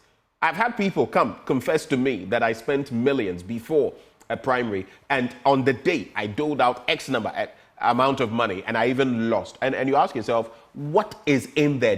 What do you think? I think that is the question, and it's crucial. Ghanaians should be interested in this question. And then we should also become interested in how our politics unfolds, and the individuals who go into it. Political scientists have got this expression, people's political purposes. The question is, why are you going into politics? What is driving you into it? The argument generally given by political scientists is that interest drives politics. So what exactly is the interest of these people going in?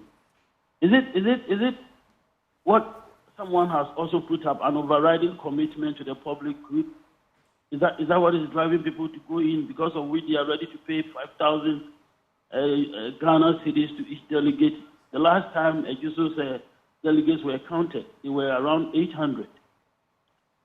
So, if you are giving them 1,000 CDs each, that is 800,000 CDs. If you're giving them 500 CDs each, that is 400,000 CDs. Okay.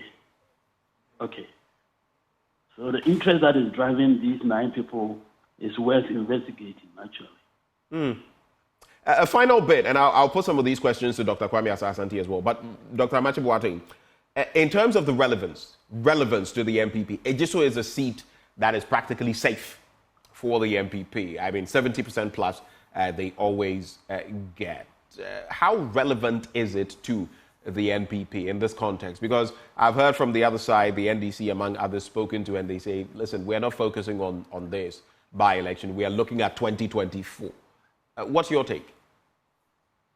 From where I see, the NPP is working wounded this time around going into elections 2024. And so they want to cash in on their strongholds and make sure that things go well for them.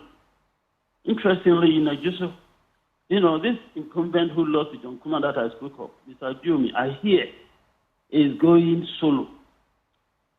If that is true, then it's going to be interesting. If that is true, then it's going to be interesting. But it is of huge significance to the NPP. The economy is terrible. It's at the same time that they claim they are going to break the 8. How are they going to do it? They need all their support bases to be properly organized behind them. So what is happening, at Ejisu is of huge significance to the party. Let me come to Dr. Kwame Asah-Asante on some of those points. You look at the 9 aspirants, and I'll just mention them by name. There's Kwabena Boateng, he's a lawyer. There's Dr. Evans Dua. There's Klinsman Kakari. There's Helena Mensah. There's Abena Pokua Amwa Boite. There's Portia Champong Abronye, at least. So there's a balance in there. 3 females. The last female is Ya Jamra Abwaje. But apart from that, there's Kwesi Nyantechi. There's someone who also has been in the fray, was even close to Dr. John Kuma, who is trying to get the nod. But one of the most interesting names that have popped up, Kwesi Nyantechi, especially the context surrounding him. And some also say that he is in pole position, actually, he just might win. What do you make of the candidates by way of assessment? Dr.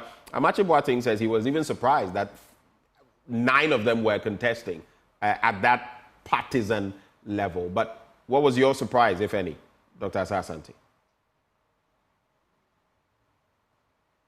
Who get what, when, and how? All right. What is surprising to you for political actors is something different. The people believe that they have each of them has what it takes to contest and win the election. And the party, from their assessment, they believe that, look, each one of them is qualified to contest. The real battle is, can you win? That is the real issue. And it's a function of a number of things, including the resource you have to be able to organize yourself well. Resources in terms of human and material resources. that can help you to do what you are doing, all right? And then you need, messages that resonate with the people at that constituency level. You need to be able to develop that. But, the resource, come to look at resource that the CDD report that you and I have read says that for parliamentary election in Ghana, you need about 4 million Ghana cedis to win a parliamentary election, and presidential about $100 million US. So it tells you that, yes, and not necessarily this money is coming from the individuals. They could organize them from what, friends, family, and whatnot. But the fact that they are showing up, it tells you that, look, there's something to be interested about. What is that? That thing is that for Ejisu, once you win the election, the primaries, once you qualify there and you win the election, you are already in parliament. So Ejisu is critical. And now that the numbers are so important, given the fact that, yes, the 137, one is no more. So you need to fill the void. You want to really move heaven and earth in order to get the seat, the rest maintained. And that is all there is to the jostling and the filing of all these 9, candidates. Remember that when you are organizing election in a party stronghold, there's always the effort by people to contest, because the party is attractive, the party has numbers, and that the little chance that avails to you, if you are able to plan well and organize yourself very well, you should win the election. And that is what is driving a lot of people in there. But in terms of, again, I have to ask this question. Do you feel the Ghanaian electorate, whether at the partisan level, so that if a primary is held, they would vote, or at the national level, whether it's at the parliamentary or presidential level, do you feel the Ghanaian electorate focuses in any way on morality or integrity? Do we take those matters seriously? And I'm sure you know why I'm posing that question. Oh, yes. It's not important to the Ghanaian voter. It's not. We did a study on that, 2016, and we realized that what people consider most is the personality of the individual. Is he experienced? Is he religious? And then can he also deliver for them? These are some of the things, but no, not necessarily what you are talking about. So because if that is what we are looking forward to, then you ask yourself, is that what we bargain for when political parties fail to deliver on their own promise? And what we do to that? We end up coming to the next election, coming to glorify them, and then what? Vote for them again, only to go there and deceive them. So that cycle continue to what? Exist. And we are not ready to break the neck of that cycle. So it's gradually becoming albatross around our neck. And that is why when you have somebody from a political party who is disenchanted and go as independent, then you see the party is really in tears. And these are some of the things that explain the dynamics within such political setup. Dr. Sasanti, hold for me, Dr. Amachi Boateng. Let me bring in the Director of Research and Elections of the New Patriotic Party, Evans Nimako. He joins the conversation. Good morning, sir. Good morning. It's been a while. The last time we had an interaction was in the studio after that meeting at Gimpa. Today I get to catch up with you again. Let's talk about the Ejisu by-election. We've seen the list of 9, all of them scaling through. Some of my guests this morning are surprised that for a by-election you have such big numbers, and some are even asking about what it is in Parliament that gets all these people interested. But from where you sit, were you surprised? Well, thank you very much, and good morning to the panelists on the other side and your listeners and viewers. Well, I must say that as a party, the item for the National Executive Committee was to open nomination, and when you have done that and all the prospective aspirants meet the criteria, you have little option than to let them be in the contest. Mind you, this is an internal exercise, and political party organization is largely mobilization of your members, and you don't do things to offset your gains and cause disenchantment within your ranks and so on. And so where people who put up their intentions meet the criteria, you can't do otherwise. The flip side of what you told me is, take it that the party says we are imposing candidates, or this is the person who must be sponsored for this by-election. What will be the outcome? And if you have polling station executives, electoral coordinators, constituency executives who have the mandate to do the selection on behalf of the party, if you do anything short of what is expected, you would have been breaching your own guidelines, constitutions, rules, and regulations. And that's not what the party decided to do at this stage. We open nominations.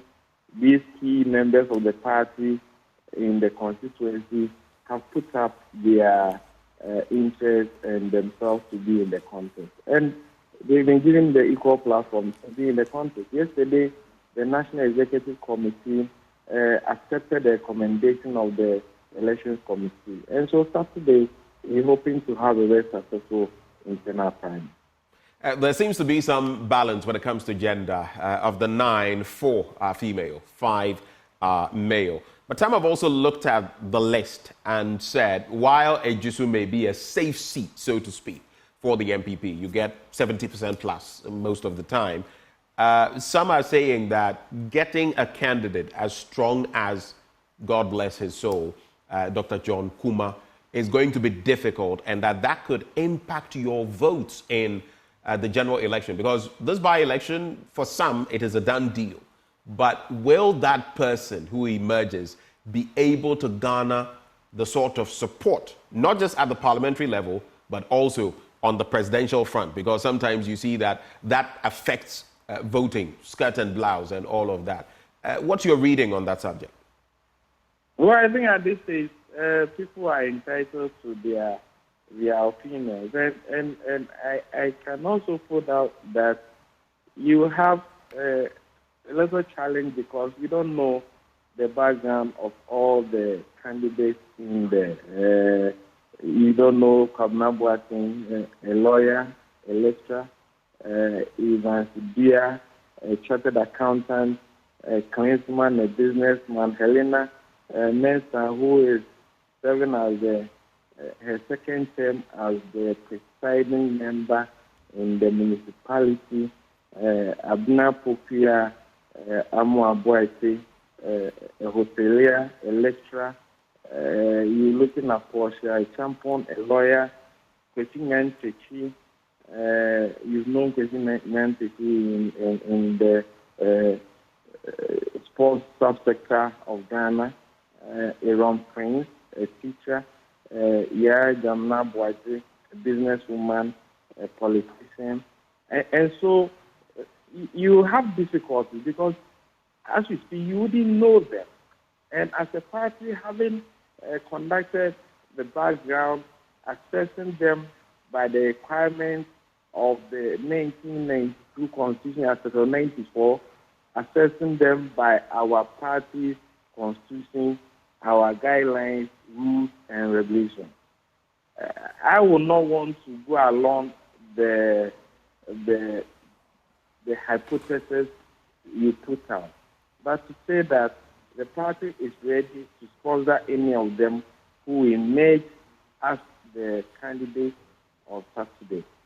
The party is looking forward to ensure that we come together for the united force in the Ejisu constituency, elect someone to be in parliament to represent the constituency, ensure that government business in the house is promoted, deepen our internal democracy in the constituency. Right. So please, ideas are abound. And at this point, we will not want to be part of the argument that if you want to assess people by the caliber of late Dr. John Kumar, then you will not be fair to our prospective candidate. People. I mean, people will genuinely also have expectations, Evans Dimako. He was former deputy finance minister. So there were expectations. But I get the point you're making. Quickly, though. So is that to say that the party doesn't have a preference? You know, in the last primary, both in the orphan constituencies and in constituencies where you have members of parliament, there was a lot of talk about sponsorship from different quarters, as high as the Jubilee House supposedly having interest sponsoring some candidates. You're saying that in Ejisu there is no such, preference being given to anybody. See, these are all parts of the hypothesis. Okay. Two quick questions.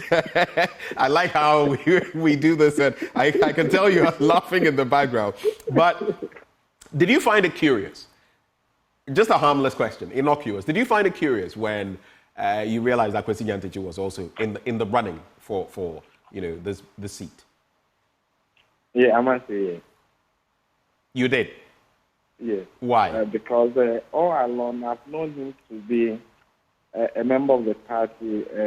Most of his operations has been in the northern part, upper west, not knowing that in the Ejisu constituency also, his main jurisdiction, the Kwaso area, he's been doing so much for the constituency, and you know how he had operated in the past, and so yes, he's coming in, but upon further engagement, you realize that he is an indigent of the constituency, has his house in the constituency, does a lot of politics in there. And so, to me as a friend, but upon further interrogation, I'm not surprised again. I asked my guests, Dr.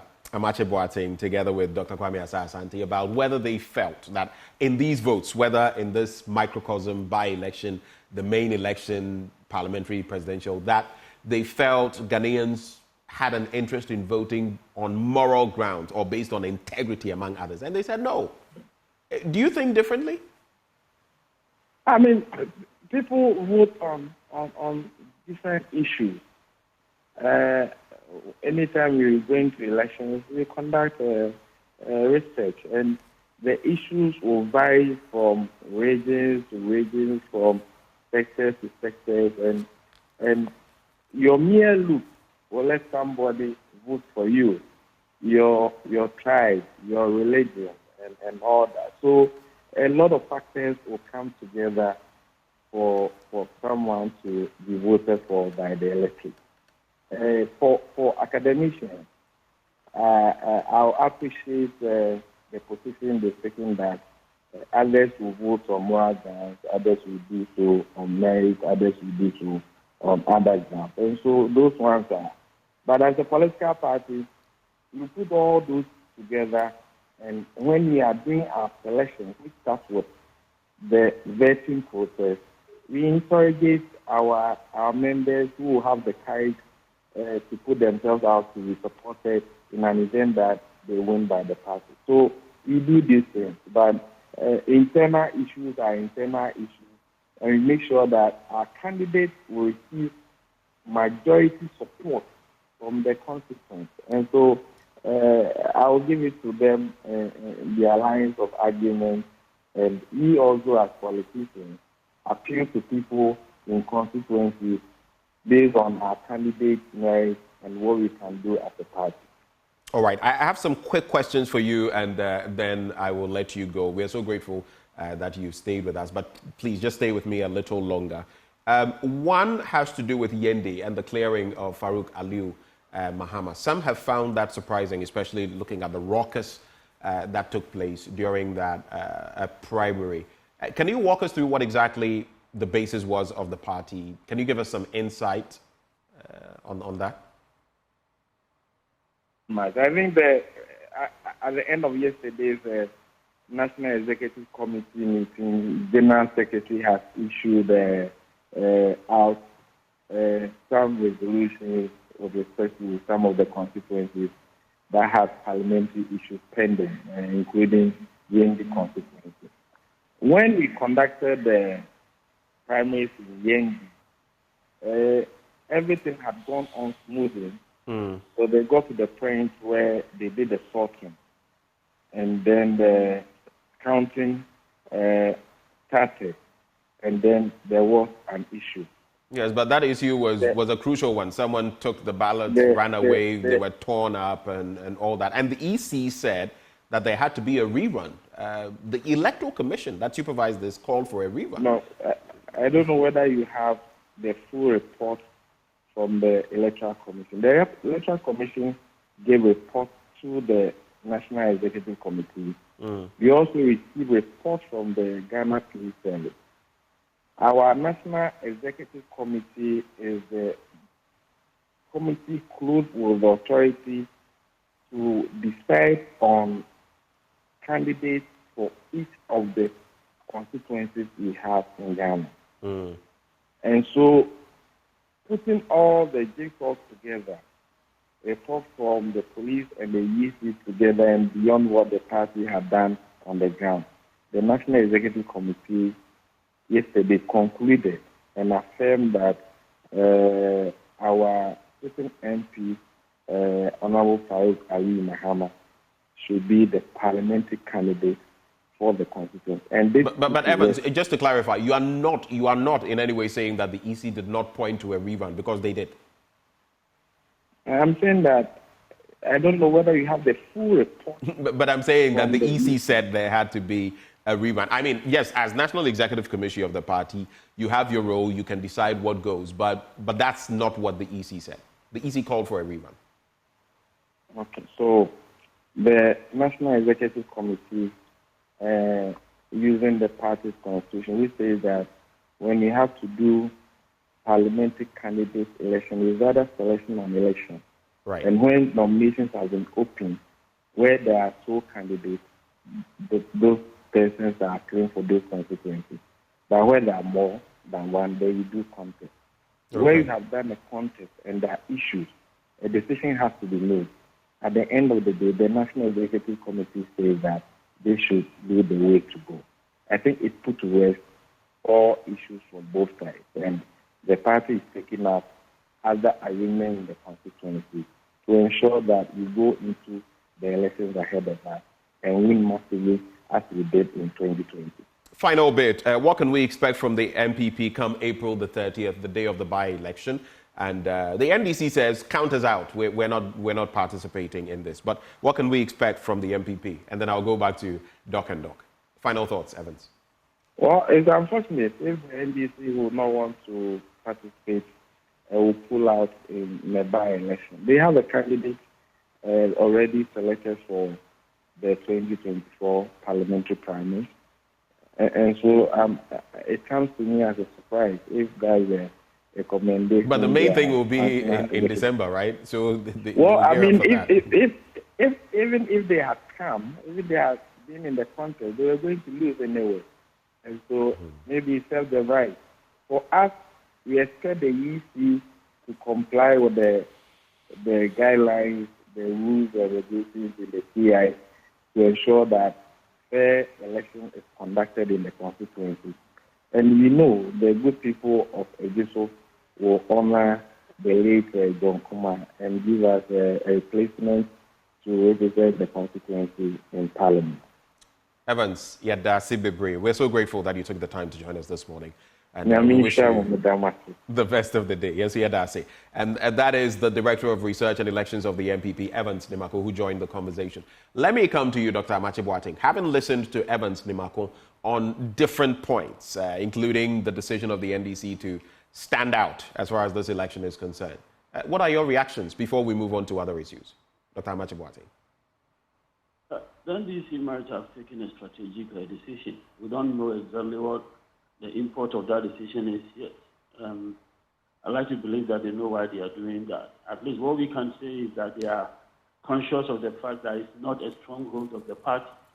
So possibly on economic grounds, why not keep, their resources and wait and possibly weigh in getting something for, their presidential candidate so that, that might become beneficial at the end of the day. So that is it. But then on this issue concerning the party's endorsement of the candidate in, is it Damangu? That is Yendi, Farouk Aliyu Mahama. Yes, it's an interesting thing, because I like the question you put to him. At the end of the day, the Electoral Commission should be seen as the authoritative body that was there to supervise over the election. So what they come out with should be what the party will want to guide itself. If they call for a re-election, that should be it. And it is really interesting to me too on the part of the NPP, given the fact that this current electoral year, it's such that conditions are such that they shouldn't be, touting their strengths all over the place. In election, the moment the party comes in and exercises discretion, you incur the displeasure of the individual and his support base that, becomes a victim of your discretion. Okay. Hello, Doc. Okay.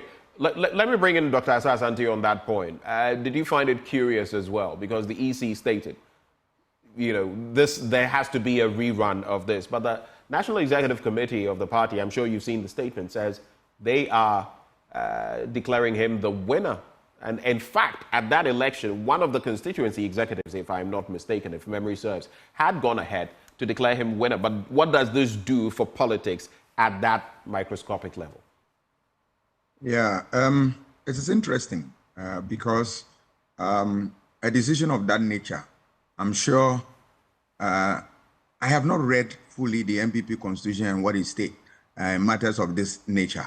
And I'm not sure that the party can ignore the position of EC and come out with something that is totally different from what the EC is saying, if there is no provision in a constitution like that. So I want to tread cautiously since I'm not seized with that information. But I believe that if you look at the pusher of the woman who contested strongly against Farouk, they've all accepted the process and they are moving on. So for me, there is no point, there is no point here being worried about the process, because if the woman feels strongly that the process has been shortchanged against it, obviously you'll be the first person to go to court and all that.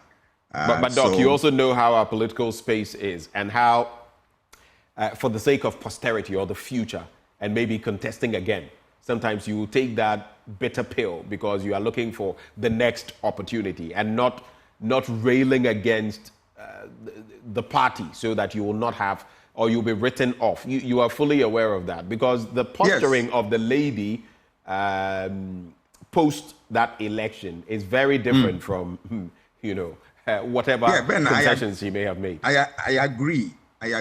But do we know what the NPP constitution said in full? And yes, that is where I am operating. If the issue is that, look, the constitution doesn't give them that powers to do what they did, then totally is wrong.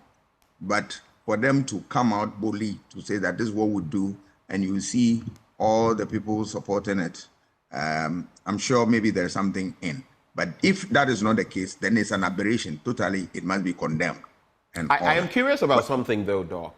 A party has its own constitution and guidelines, but the Electoral Commission is Electoral Commission for the country and conducts these elections. Which do you think should supersede? What the party says or what the Electoral Commission says? Seriously, what the Electoral Commission says. But if the Electoral Commission, the role that is playing in terms of this type of decision is an advisory one, then that one becomes something different. I am guided by the fact that you saw what happened in NDC in one of the Bota region constituency regarding my student, Edem Agbanu. You remember that issue? That the NDC party also took a decision that this is what their constitution says in that regard. If the EC's position is an advisory one, and remember, they could conduct an election without even allowing Electoral Commission to come in. You know that. Yeah. You know that. So on that score, you realize that the EC position will not be that rigid enough, because they can say that if that one supersedes everything, they will say that any election you conduct within your party, that's your internal elections, EC must be present at all times. But they said you may. And once there is that, I'm not sure that the EC position can be that rigid. You get it? And so will be the advice that they give. That is where I am coming from. All right. Yes. Hold for me, Doc. Hold for me, Doc. Let me bring in Yajamra Abuaje from the list that we've seen emerging from the NPP for the contestants in Ejisu. She is last on the list, number 9 on the list, but she's making a grand entrance. Good morning, Madam Abuaje. Good morning, sir. Good morning. It's good to have you. I think this is the very first time I'm having any conversation with you. My first question, why are you gunning for the Ejisu seat? Have you ever done this before in the past? Well, first of all, I would like to apologize for my voice. I've actually lost my voice, so I might not be too clear. Is it on the campaign trail? Did you lose your voice on the campaign trail? Sometimes you need to scream and you need to engage a lot of people, and I think that's the reason why I've lost my voice a bit. Oh, I see. I also like to extend my warmest greetings to your listeners. And back to your question. I come from Bonue, and I started as a polling station organizer, and then I rose to being a national officer. And the reason why I decided to contest this election is because, one, I have the experience, and two, I was working closely with the MP, that's lawyer Kumar. Okay. And I know the dynamics here. Fortunately, things are not that bad here after I've engaged the delegates and also even the constituents, because after this election, we are moving straight to the by-election. So it's like you're doing 2 in 1. And it's not just about any candidate. It's about a candidate that can fit into the shoes of John. And most importantly, what I keep telling the delegates is that there are a lot of things that lawyer did that need to be completed within the shortest possible time. And we really need to get somebody who has the experience and the exposure. Because you're not just dealing with the delegates, you're also going to deal with the constituents as well. And looking at all the dynamics here... Will Russia go to war with Ukraine all week? I fit into that position of being their MP and leading them into the 2024 elections and winning massively for the NPP. I see. What makes you think you are that candidate? You speak of someone who can fit into the shoes of Dr. John Kumar. You say you've worked with him and all of that. But apart from that, what makes you stand out? Of the list of 9, you have lawyers in there, you have administrators, you have a former football administrator in the person of Kwesi Nyantakyi, among others there. Big wigs. What makes you stand out? Okay, during the 2016 campaign, I was part of the Ashanti Regional Campaign Committee. And then in 2020, I was also part of the campaign committee. And I've also been a financier, one of the financiers for the Women's Wing in the region. Politics is about experience. It doesn't matter how long you've been in it, but it's about where you've tried to fit in. When I came, I didn't think, like I said to myself, that I was ready to learn. And I was ready to learn as quick as I could. So I started from polling station, and then within 2 years, with all the hard work that I did and dedication, I was moved straight to being a national officer. This constituency is actually big. It has more than 100,000 constituents here. it's not just the candidate that is known or popular. You need somebody that has connections, somebody that can bring a lot of developments into the constituency. And with my track record in the party, I know that I can be their MP, I can lead them. Your track record in the party. Yes. What realistically, there are 9 candidates, 4 of you are women. So it's not a one-horse race, even from the women's end of things. I'm saying there are 9 of you, 4 of you are women, right? So even from the female standpoint, because people like me, we want to see more women in political office. But what do you think really are the chances of a woman getting the nod in this field? Okay, so the dynamics here is, our 3 MPs that have left the constituency have always been come from the Ejisu top. We've never had a candidate from Ejisu down. And so you mean Ejisu South, lower Ejisu? Yes, lower Ejisu to Bonre. We've also not had a female representing the constituency. And looking at what John did, it was more like he has this kind of abadaye, sort of like, somebody that is like a mother who was bringing everybody together, trying to do his possible best to satisfy them as much as he could.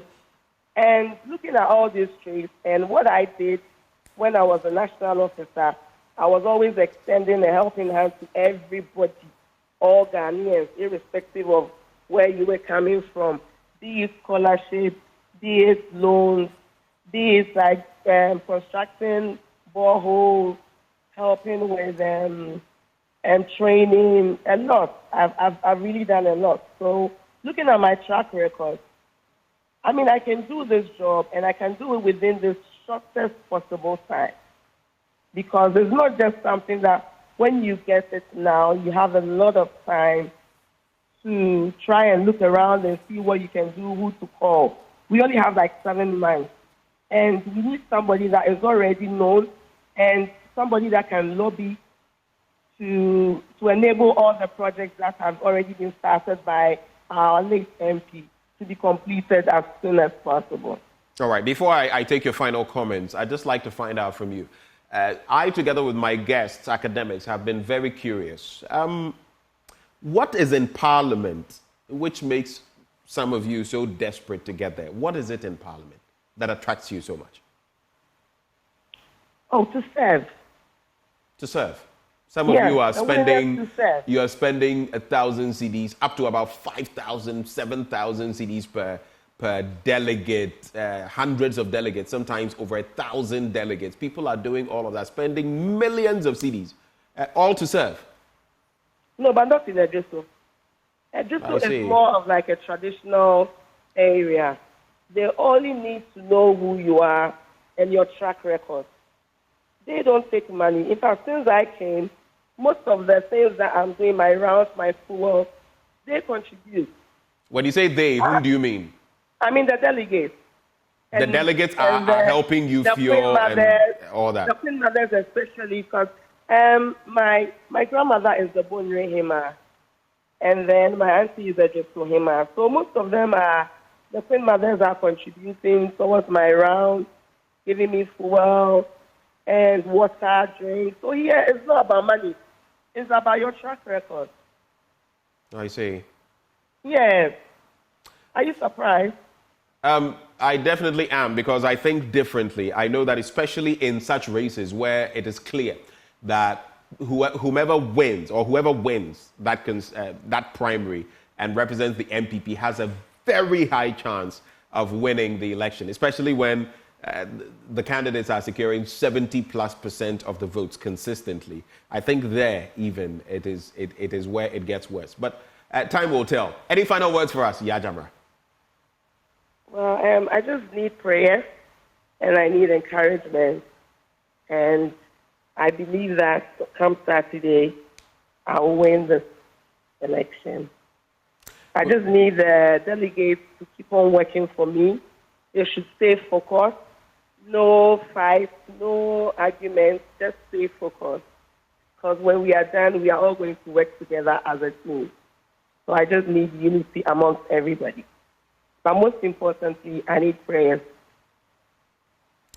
Thank you so much, and we wish you the best as you enter this contest. That is Yajamra Abuaje, one of the contestants who, well, she's been cleared, and she's going to go toe-to-toe with the 8 others who want to be the representatives of the NPP, fly on the ticket of the NPP in the parliamentary race. Let me come and conclude the conversation with Dr. Kwame Asah-Asante, and then we can sew it all up. Doc, interesting picture. She says in Ejisu, no payments. In fact, she is being sponsored and all of that. I don't know whether you buy it.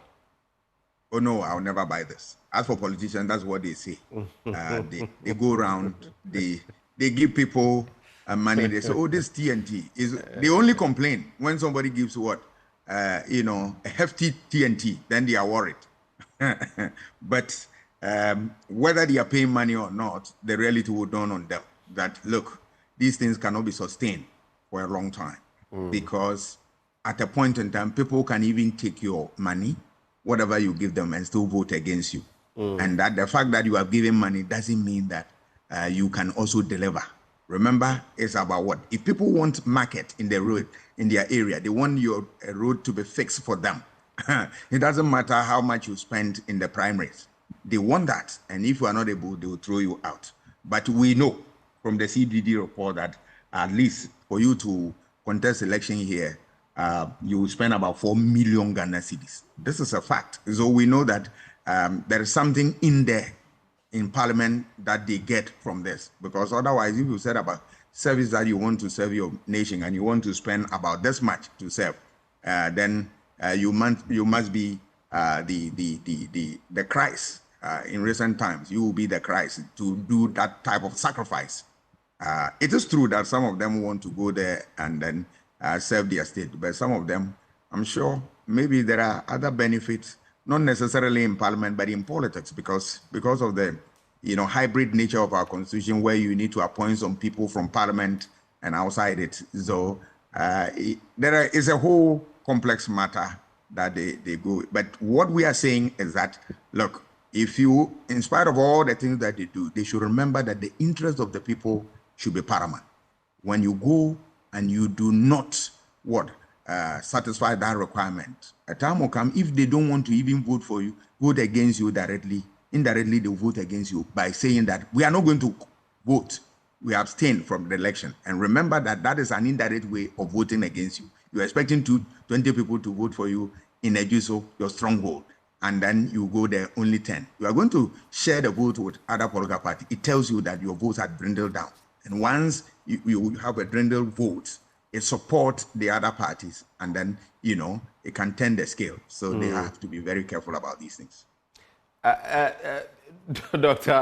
Abuaje, this actually reminds me of that Jedouble Ambole song, especially from 1997 when former President Rawlings, may so rest in peace, he danced to it. Tell me, waiting day there, you remember? Ragum So. Yes. Waiting day there. What is it in Parliament? It's a question. Yes. But let me bring in Dr. Amache Boateng. You're still on. Doc, can you hear me? Yes, I can. We lost you for a bit. I'm sorry about that. My apologies. I don't know whether you caught part of what Yajamra Abuaje shared with us. Did you? I did. Okay. Any sentiments on that? And after that, I can take your final thoughts. Your expectations of the by-election. I don't know why he decided to, create this impression that the delegates are just, if you like, loyal party members, and they just go in to vote and vote for the right caliber of person. When and Dr. Asante did refer to the CDD's report, which has established how expensive it is in Ghana to become a member of parliament. But then two, one of them that she's coming to, if you like, replace, Mr. Diomi came public here in Kumasi. He sat at an FM station and lamented that he paid 5,000 Ghana cedis to 800 delegates, to each of them. He said it openly. She was in the party. She heard it.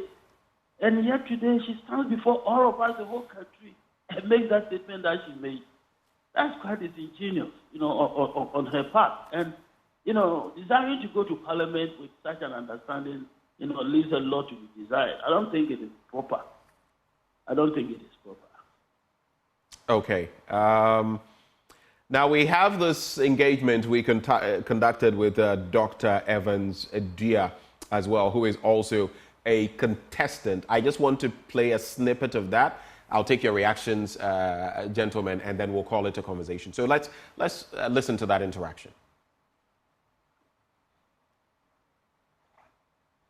To the polls to elect their parliamentary candidates for the upcoming by-elections. Already, the NPP has the seat, and Ejisu constituency is one of the strongholds of the NPP when it comes to the Ashanti region.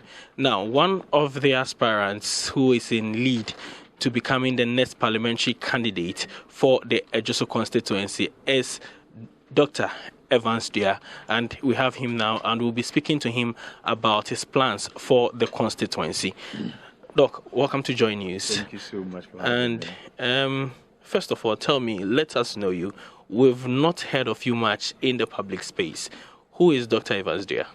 Okay, so as a person, currently I'm a lecturer at Kent Apiamenka University of Skills Training and Entrepreneur Development, Amstead.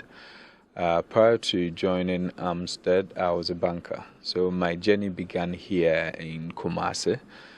So first and foremost, my parents, my mom is from a CNM point in Ejisu. My dad is also from a CNM point in Ejisu. I was born in Kumasi. I was raised here in Kumasi. I went to KNUST, JHS, and then Prempeh College. So after Prempeh College, I got a UNESCO scholarship during His Excellency John Ajikun Kufuor's era.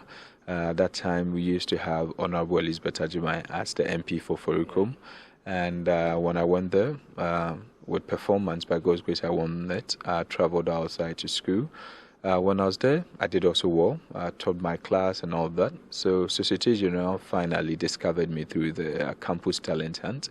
I had the privilege of being trained at Societe Generale head office in Paris, La Défense. I moved to Casablanca and Agadir, Morocco, to also do some few works. And then when I decided to have stayed in Paris and worked there, that is when Societe Generale had, there was a merger and acquisition in terms of SGSSB. So knowing that there was SGSSB, it was easier coming down, and that's when it became Societe Generale Ghana. So I joined them, and I came back in Ghana. I was at the head office, and then at the beginning, I moved to Kumasi. So in Kumasi, I would say that I did well. I won about 5 awards with them. I remember in one particular calendar year, including winning Best Employee Award nationally for the bank. And that is when I moved on further with my academic stuff. So after my doctorate and other professional courses, His Excellency Nana Dankwa Akufo-Addo and Honorable Dr. Matthew Opoku Prempeh helped and said that University of Education Winneba, the Kumasi Mampong campus, should gain their autonomy. So when they gained the autonomy, that's when I joined them and I became a lecturer there. So I'm lecturing MBA, BBA, MPhil and MTech courses and help with the research. After 3 years being there, I'm currently the head of international relations and program section with Amstead. I'm also a consultant. I have my own consultancy firm where I help with government projects. I also help with private and also for businesses that are looking to run some feasibility studies in establishing in Ghana. I'm perfectly bilingual, so I speak French like I speak English. I understand a bit of Spanish and Arabic. I'm a chartered accountant with ICAG. I am with SEMA, and so I'm a chartered management accountant. I'm also with the AICPA, which is more like chartered public accountant in the US. I'm also a chartered financial economist. I do some consultancy work sometimes for the World Bank, MasterCard, UNDP, among others. So I would say I've had a bit of a very young and enriching experience. And what has built me over the period is my tenacity to always want to do more for people. So you are contesting with 8 others to become next in line for the Ejisu seat. What makes you or what keeps you above the people that you are contesting or you are in this race with? So in terms of my competitive advantage over them, will be in three. The first then is that all the other 8 were competitors of Honorable Dr. John Apontuekuma. These were people who all of them wanted his seat whilst he was alive. However, prior to the primaries, none of them dared to even come forward to compete him. What that means is that his works were speaking so loud, were so strong, that none of them felt they could lace their boots to step into his shoes. I, on the other side, am like a chef. If you go to maybe a hotel, a restaurant, and then you are served a very good food, you enjoy it, but sometimes you don't even get to know the chef or the cooks and the people behind it. I was one of the cooks and one of the chefs with Honorable Dr. John Apontuekuma. What it simply means is that I was part of the brains and the hands behind the scenes doing a lot of work. So I then now step into his shoes to continue his legacy. I'm saying this, and everybody who was close to John knows it, that 2 weeks before his passing, I accepted to have become his technical advisor and spokesperson if he had been named the running mate, which we hoped for. But I can't speak for His Excellency Dr. Mahmoud Bawumia. But for our camp, if he had been named, I would have been his technical advisor and spokesperson. What it means is that I am the one coming from his camp, and we would continue with the legacy that he did. And the pitching will continue. Dr. Evans Dua pitching himself for the slot and stating his merits, if you like. I'll give you, gentlemen, the option of reflecting on whatever you want to reflect on, whether his bit and add your concluding comments. I'll start with you, Dr. Kwame Asah-Asante. I think he's a towering personality in terms of his credentials and experience. And given what he has said, if it's all true, then it means that he has lived with the people, served them, and all that. But the real issue is that in spite of all these things, you need to be able to organize yourself well, to be able to win the hearts and minds of the electorate to give you the votes. That is what he has to spend all his time on, and I'm sure he's not oblivious of this. But apart from that, he also has to know the problems of the constituency. If you would judge him by what he said, that he was in behind the scenes working for the late MP, then he must also be conversant with the problems that confront the constituency, and that he believes that if given the nod, he will be able to address the problems. All these things might find expression in his campaign so as to win what sows for him. We wish him the best, and I believe the best candidate will win 30th. All right. Dr. Amache Boateng, your final thoughts? I'm not surprised that we have such an individual, a towering personality, where he's coming from. He's really prepared himself very well to serve Ghana in whichever capacity he finds himself in. But then there's something that has, come to me. Ejisu appears to be a blessed constituency because, Ejisu has got a good number of people, many of whom, can represent them very well.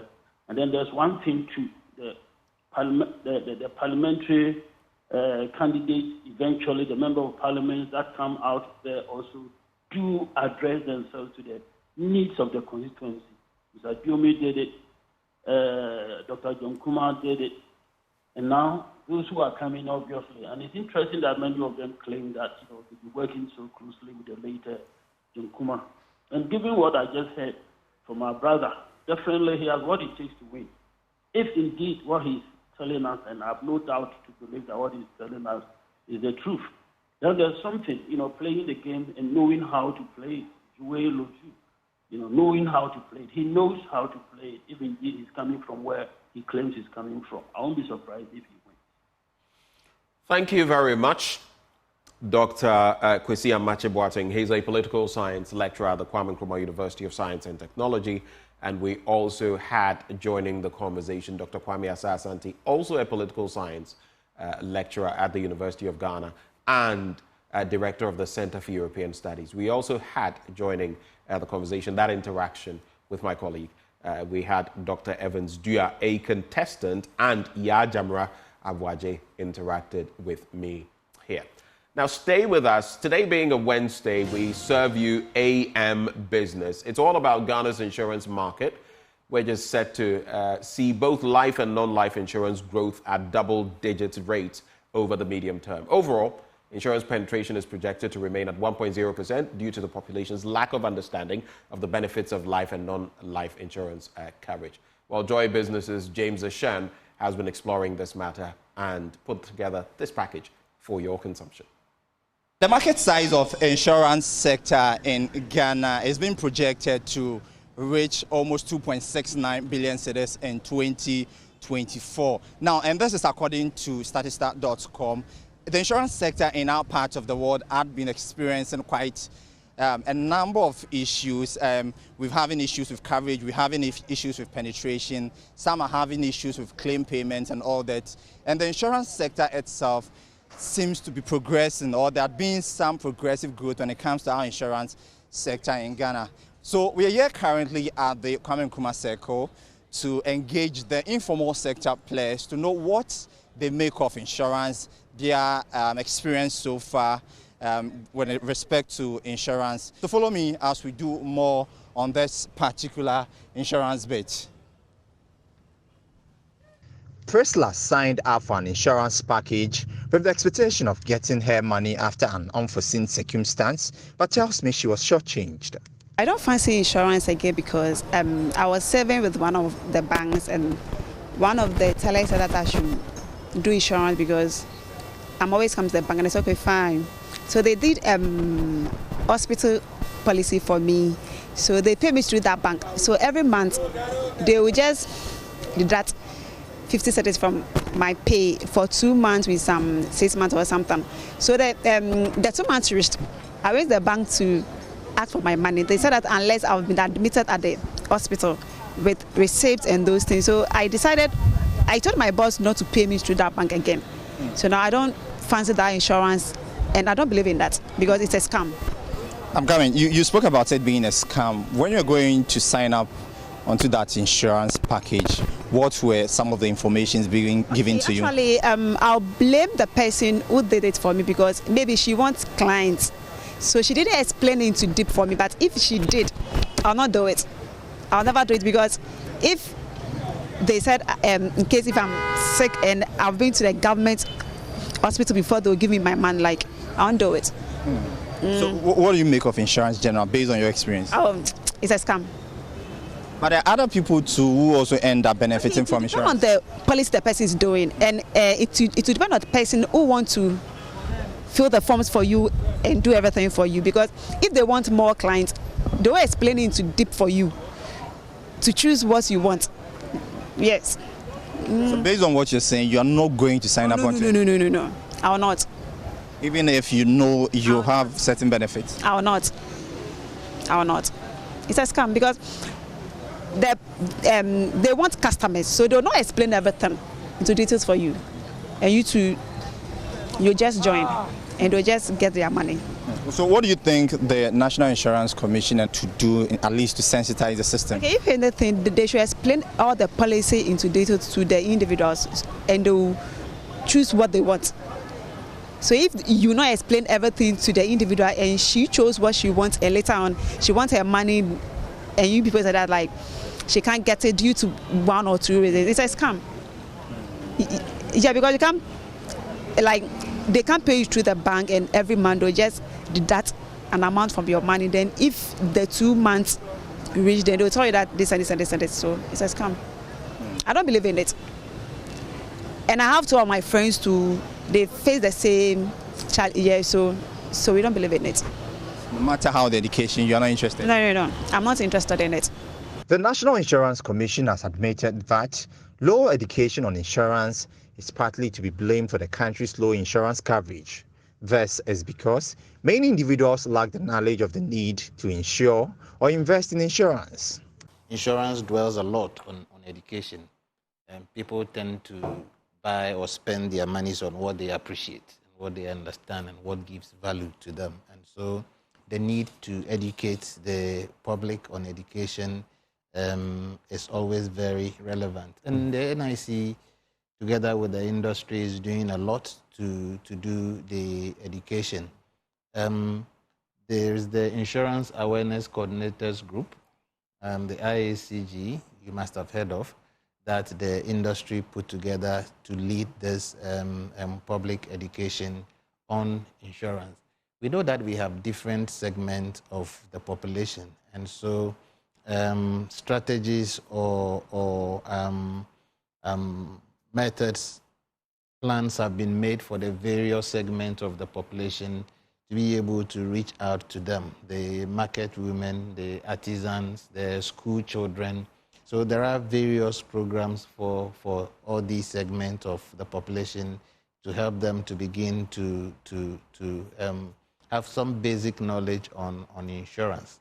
There are some planned programs that are run, and wherever the opportunity also comes up, we visit the school children. These are primary, JHS, SHS, university students. There are insurance fairs that we have on various campuses to, again, educate them.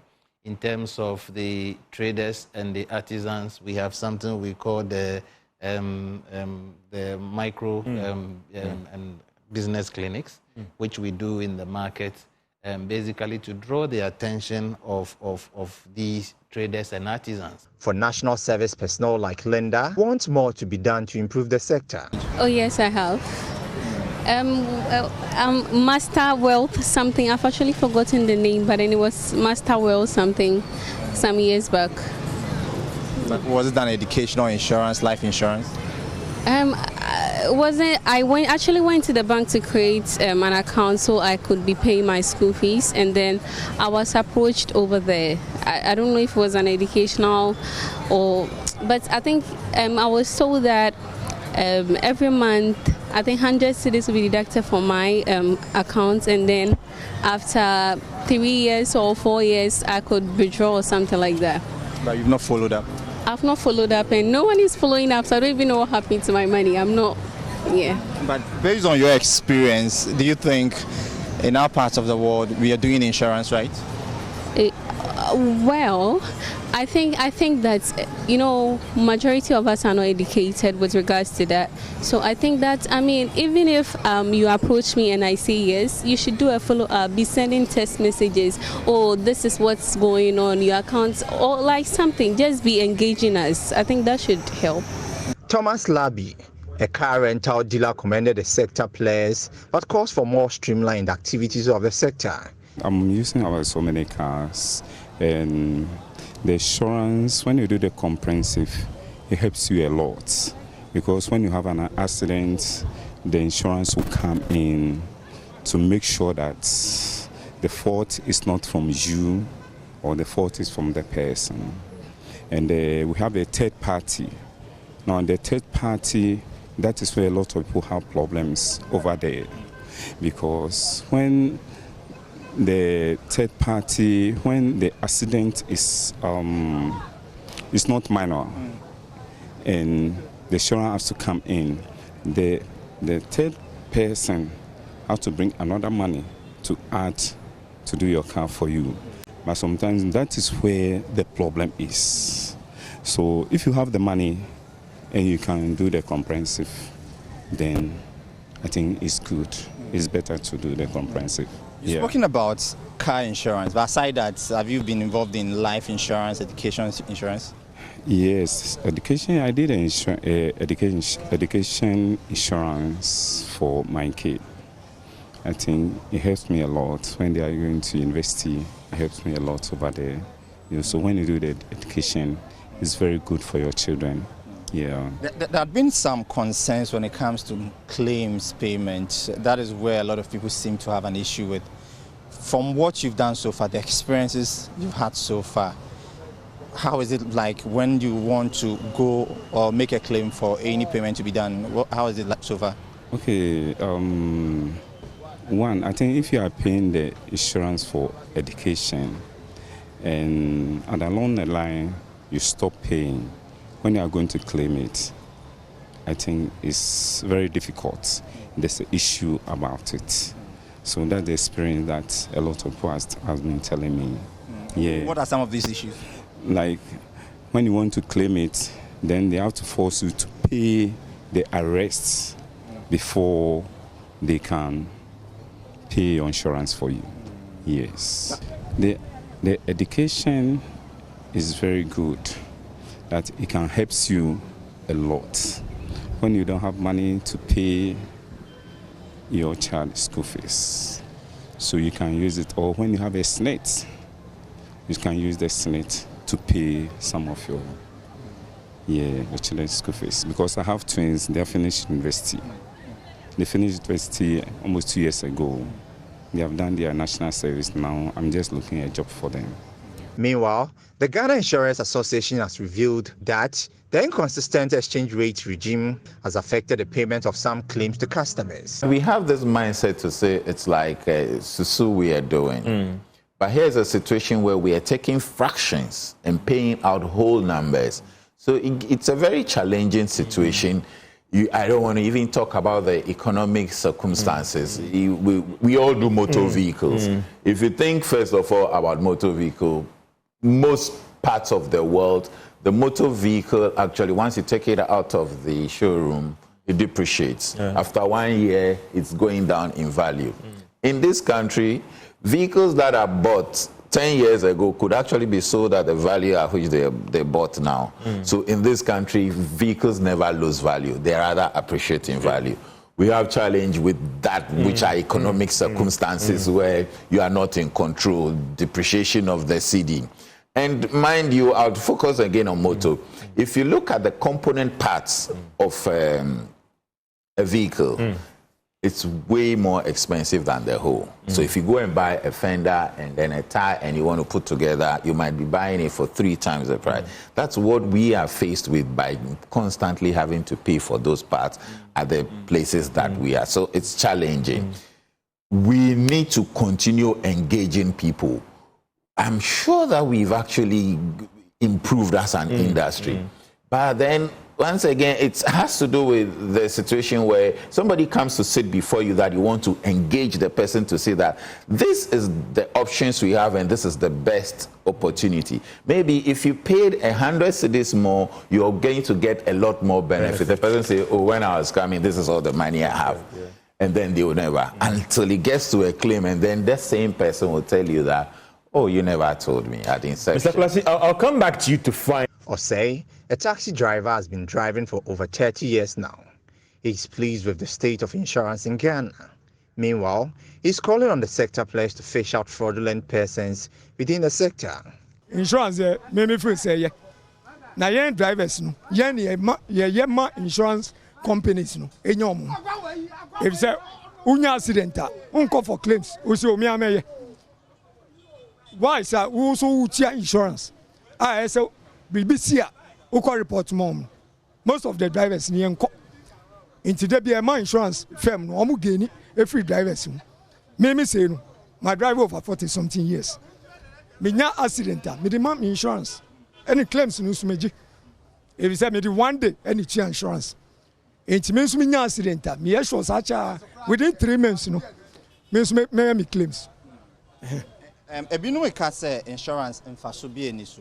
What do you make of that? Infaso insurance. Infaso insurance papa. Me e ka me nko insurance opa Jimmy 1,000 Ghana. Event metua.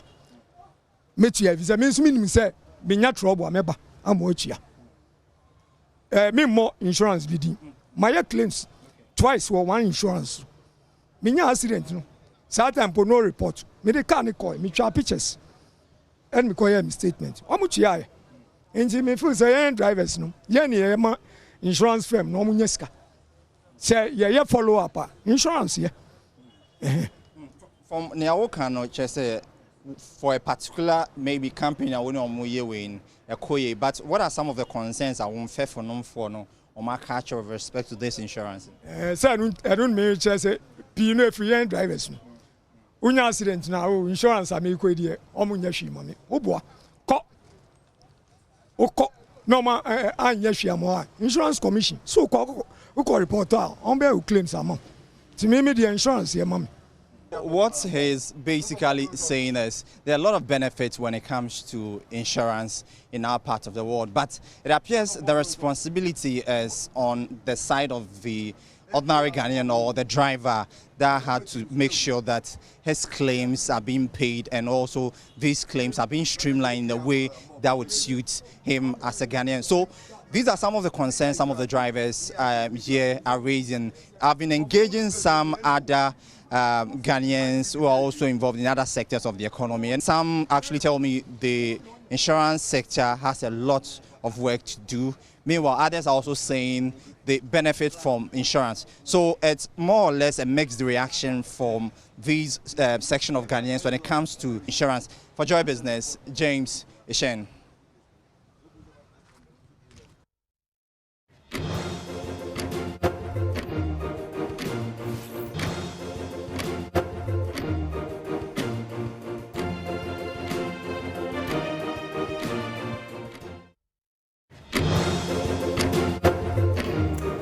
Welcome back on the AM show. Sing the song. Sing the song. Benjamin, sing the song.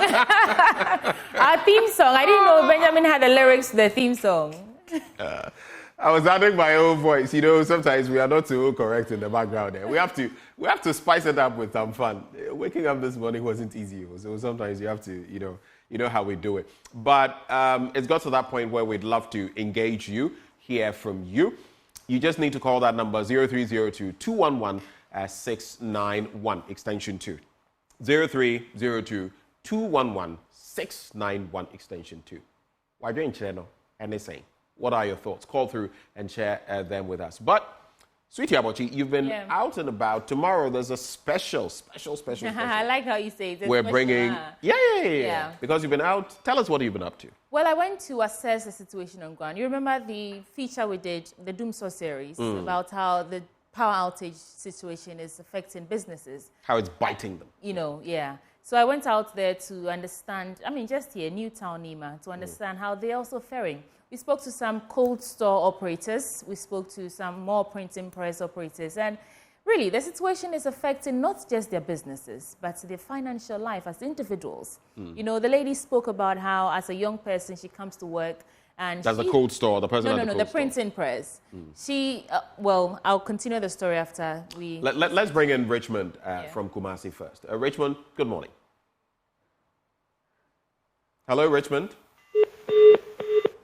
Not a good sound to hear when you have a call. We've lost Richmond. Yeah. So this was the person at the cold store? Yes. No. This is the person at the printing press. At the printing press? And she says that she uses some sort of rent assistance. And so when she comes to work and she doesn't work because there's no power on, it means that she doesn't get money. And at the end of the month, if she doesn't have money, she cannot pay her rent, she cannot pay her utility bills. And the coastal operators tell us how their meat go bad. And it's terrible. They have to throw away so much meat. You remember I was referencing this the other day. Now you've gone to see the practicality of it. So be on the lookout for that tomorrow. We'll package it nicely for you and then show it to you and for you to see how this incessant power outages is affecting. Sweetie, we have Richmond back on the line from Somanya. Would you like to take him? Richmond from Somanya, how are you feeling this morning? What's up? Good, I'm good. But the name is Bernard. Oh, it's Bernard rather. Our apologies. Yes, it's Bernard from Somanya. Right. Yeah, I have a little bit to say on the insurance thing. I once had a friend who subscribed with, I don't know if I can mention the name of the insurance, but... You don't have to mention it. Yeah, good. So she had you could see that she had no knowledge about it. And a lady forced just as your earlier people who you interviewed on the street had to say, she had no knowledge about it. She subscribed. She started... it happened during her national service. So the deductions were being made quite often, every month. And so, quite unfortunately, just some few months after, she became ill. So then I called her to speak to the insurance company she subscribed to. And then I started asking the lady about this subscription that the lady did. And she was like, it is none of my business. I don't need to prove it to that issue. But then the lady was seriously sick at that time and was at University of Ghana medical center. I don't know if I mentioned the name right. She was seriously sick. And to this point, her money has not even been paid. Deductions were made throughout the period. And it's quite sad. And so what type of insurance was this? Come again? What type of insurance was it? I think it was for sickness because she's a sickler. So you see, the problem is, yes, health insurance maybe, but you have to be very specific because sometimes someone may go for insurance for something else, and when they have a different issue, then they want to, obviously, it doesn't apply. But the insurance companies, from what we know, they go by an act. There is a law guiding what they do. They can't just do anything. So if you feel something illegal or wrong happened there, I would want you to stay on the line. My producer will take your number, and then we can interrogate it further if you genuinely think something wrong happened. Okay. All right.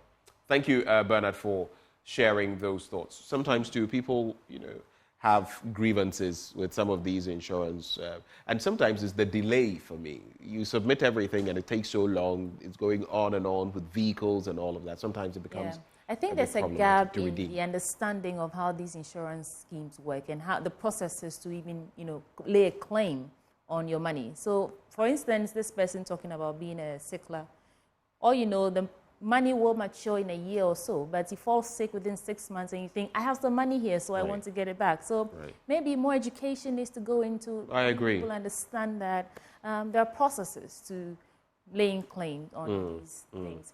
But 0302-211-691 extension 2. We can take a few more calls and then we can proceed from there. Well, you were about to say? I was going to say that I saw that GPRTU is meeting government tomorrow about this potential increase in fuel prices. In fact, when you go to the Western Regional Secretariat of the GPRTU had to suspend a 30% fare increment. So there are talks that have to be had. In fact, the entire year, since we started this year, you hear of an increment or a threat to increase, and then there's some sort of meeting, they reach some sort of agreement, it is suspended, and then the next month you hear about another increment.